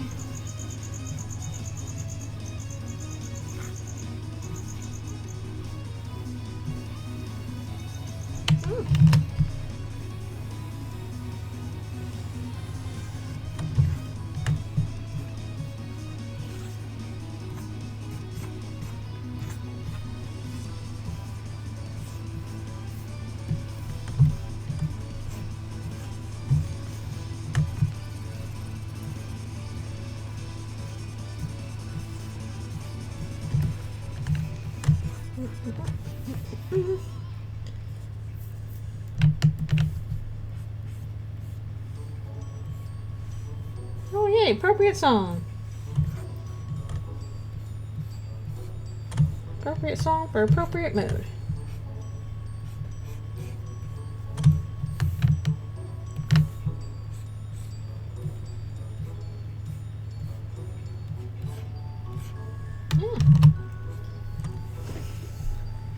Ever thought about making printed copies of DFP and Paper Trail? I have been asked that before. The only issue with that is that printing is very expensive. So I would not be willing to do it unless I'm willing to, you know, make back the cost of printing. And I found that most of the time, people are not willing to buy printed copies. Like, people say, oh, I want a printed copy of that, but the actual number of people who buy a printed copy is very low. To that end, it's probably not worth the cost it would be to print it, unfortunately. So while that would be cool, the problem with that is like it's not, if it was like fanfic, then yeah, that's not too expensive to print. It's, you know, black and white stuff, just text. That kind of stuff is not too terrible. But like full comics that might include a lot of color and stuff like that, like hundreds of pages, that adds up really quickly. And there are so many pages for it. Like, I actually did do print copies of one of my original comics, the Nargeros, back in the day. And just getting a run of like 50 copies of it, and that was all in black and white except for like color covers, and that was only 250 pages, was it was quite expensive, and I didn't make that money back by selling it. So yeah, doing that for a 500 page comic with colors in it, then you got to worry about, you know, binding and all that kind of stuff. It adds up. Yeah, it'd be cool to print a book, but like printing books is still very expensive. Yeah, that would actually end up being quite a bit of work. And again, this is like doable for, you know, like, you know, a 10-page zine. Those are not 10-page zines. Like, again, Paper Trail is hundreds of pages. So it's not enough to, like, you know, you have to bind it. It needs a spine then. And that's just like, it's going to get really expensive.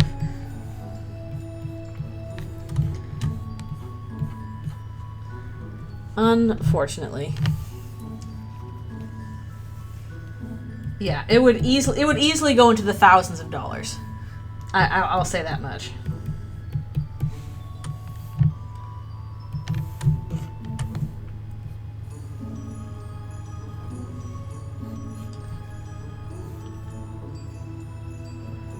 Yeah. It's just that kind of production is expensive, unfortunately. Which is why I'm like, okay, you can download this PDF and enjoy that. I'm fine with that. That's cool. But yeah, otherwise it's gonna get a little bit too expensive.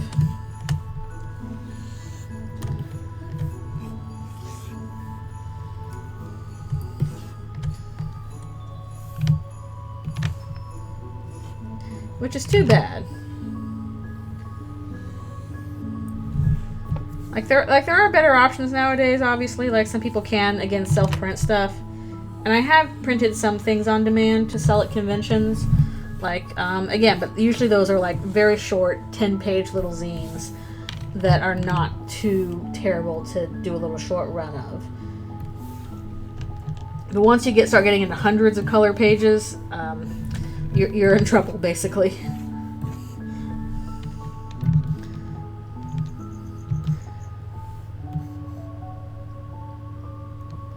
So, interesting with the line. So I'm going to try and keep doing that with Noelle, and we'll see how it goes. Where's my line? Yeah.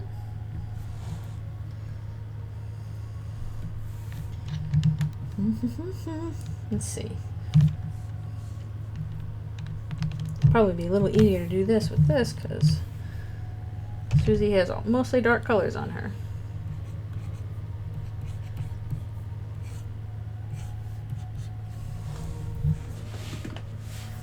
Stupid with magnifying glasses.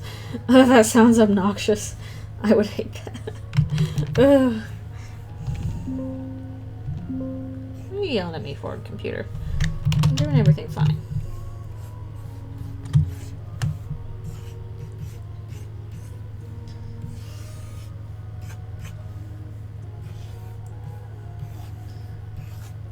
This is an interesting experiment, if nothing else. I don't know if I like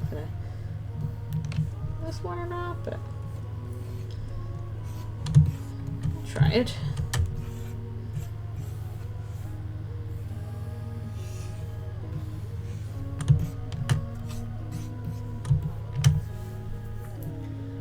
And again, it's a matter of, again, most people are not going to buy printed copies of things. They'll say, oh, I want a printed copy of this.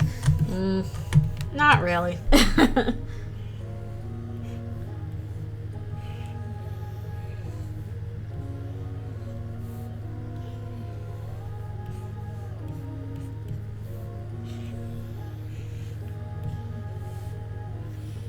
Like, I'm pretty sure I still have copies of, I forgot her other ear! Ah! How could this happen? Tragedy! Like, basically, I still have printed copies of, some of my webcomic lying around. Plus, I printed out a bunch of copies once of a coloring book I made from the Waking Up drawings. And still have a few copies of that too. Sorry about my outburst there. I was just saying, like, it was madness.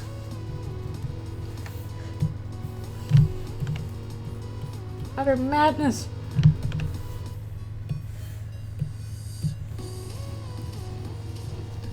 Alright, now I want to try that again.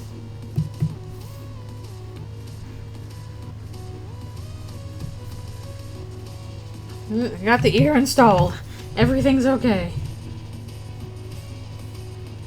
Wait a minute, is that not the color I'm using? Oh, no wonder I'm on the wrong layer for that. There we go.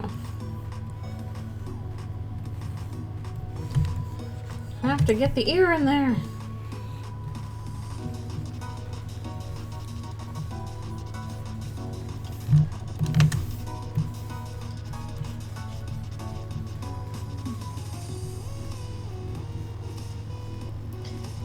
We'll have to do a separate thing with the nose glow because we gotta have that.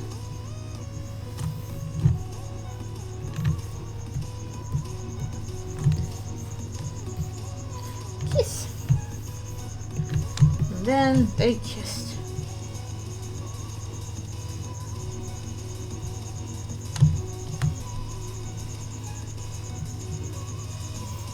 Oh, get out of here, line art. I'm doing stuff.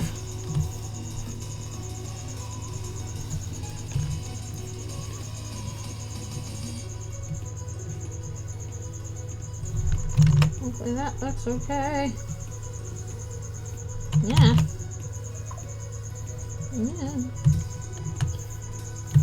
We used Noelle's colors for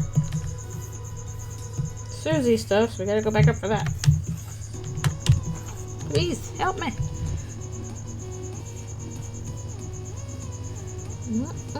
And then once I finish this, we'll be done for the day. Huzzah! Back down to you, Susie.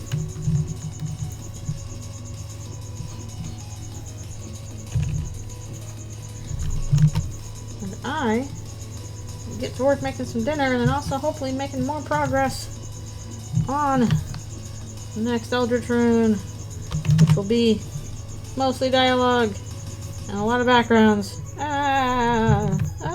Background city. I feel like I need to do like a little blend out here on their bottom, so it's not so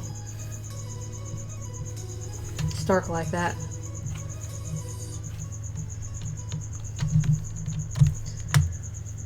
Now, this was an experiment. An experimental experiment. Which is kind of neat. I'm having a little fun with that. But nice bright colors. Let's... Oh, the thing's not going to come out though, is it? Hello, hello. Not at the moment. I'm going to be finishing up here in just a bit. This kind of stuff I usually am doing through asks on my Tumblr when I'm able to get to them. It's kind of a if I have time motivation sort of thing. So unfortunately not right now, but if you follow me on Tumblr, I will do some art stuff through that. So that's a good place to do it, and obviously you can see on the thing, my Tumblr is at Lynx. Yeah, I don't know. I really want to do something about that down there. Especially with Susie's, it kind of cut off a bit. Unless, I don't know, maybe I can crop it there? Let's see what happens. Maybe that'll be okay. That's okay. Yeah. Basically, if you want something really specific and you want it on time, my Patreon is a good place to do that because I have a tier there for monthly sketch requests, and those I will get done on time. In fact, I need to ask people for those soon. But yeah. So those are the good places to do stuff. If you do it through Patreon, I'll definitely do it. If it's on Tumblr, I might do it, but it probably will take a while just because I've got lots of other stuff to do. Oh, I forgot what I need to do here. I need to do one more thing. Bright red nose glow. Oh, they hide all the things now for this. Actually, we should probably do that on a separate layer. Light them up.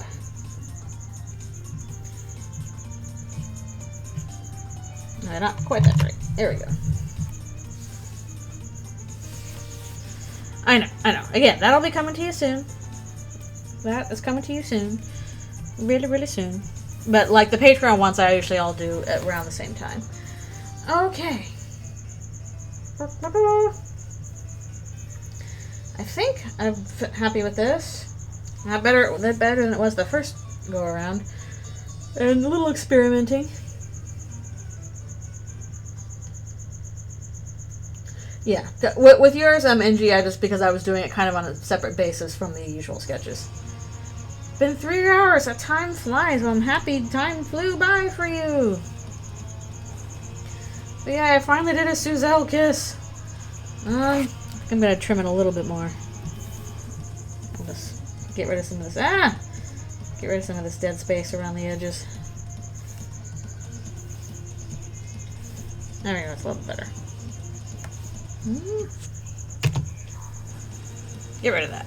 There we go. thank you. I'm glad you think it's pretty. I love these goofballs too. They are silly goofballs. Yes, I finally did a kiss. I have not done an actual kiss with them yet. So, nice to do that. Even though it is hard for their noses to touch, because Susie got the big schnoz, and Noelle got the weird schnoz. It's all weird, but we'll make it work. That's the power of lesbian love. Lady love, however it goes. Their noses interlock perfectly. I don't know about that, but that's okay. Yay! I'm not sure when this will be uploaded. It'll be up sometime in the future. But yeah, I had to do some blah, blah, blah, blah, can't talk. I had to do some Suzelle art because I haven't done that in a while. How did she transition to doing things with her snoot? Probably had, time to practice with it as she grew into it, but it probably also took a little time. She eventually got used to it. People get used to anything. But yeah, that was pretty productive. We got a bunch of stuff done today, including this weird little color experiment, which was fun. And yeah, this was a good time, and I appreciate you all being here for the stream. I probably need to head out and go make dinner and stuff. All that business. But yeah, next time I do a stream, it should be more in Stars and Time on Friday, and then probably another art stream on next Sunday. Looks like tie-dye? It does kind of look a little bit like tie-dye, doesn't it? Like one of those big tie-dye shirts you see on, like, stands out, open air markets kind of stuff. Which I always kind of like those. I'll probably, when I'm like 70 years old, that's what I'll be wearing. I'll look really bad, but no, I won't care, because I'll be 70. Who cares? But yeah, thank you guys so much for coming to the stream and seeing the art and hearing me ramble. And there will be more of this in the future. So yeah, I hope you guys have a wonderful rest of your day. Thank you for coming very much. I appreciate it. Hope you guys have a wonderful rest of your day. And yeah, I will see you all next time. Alrighty, see you later.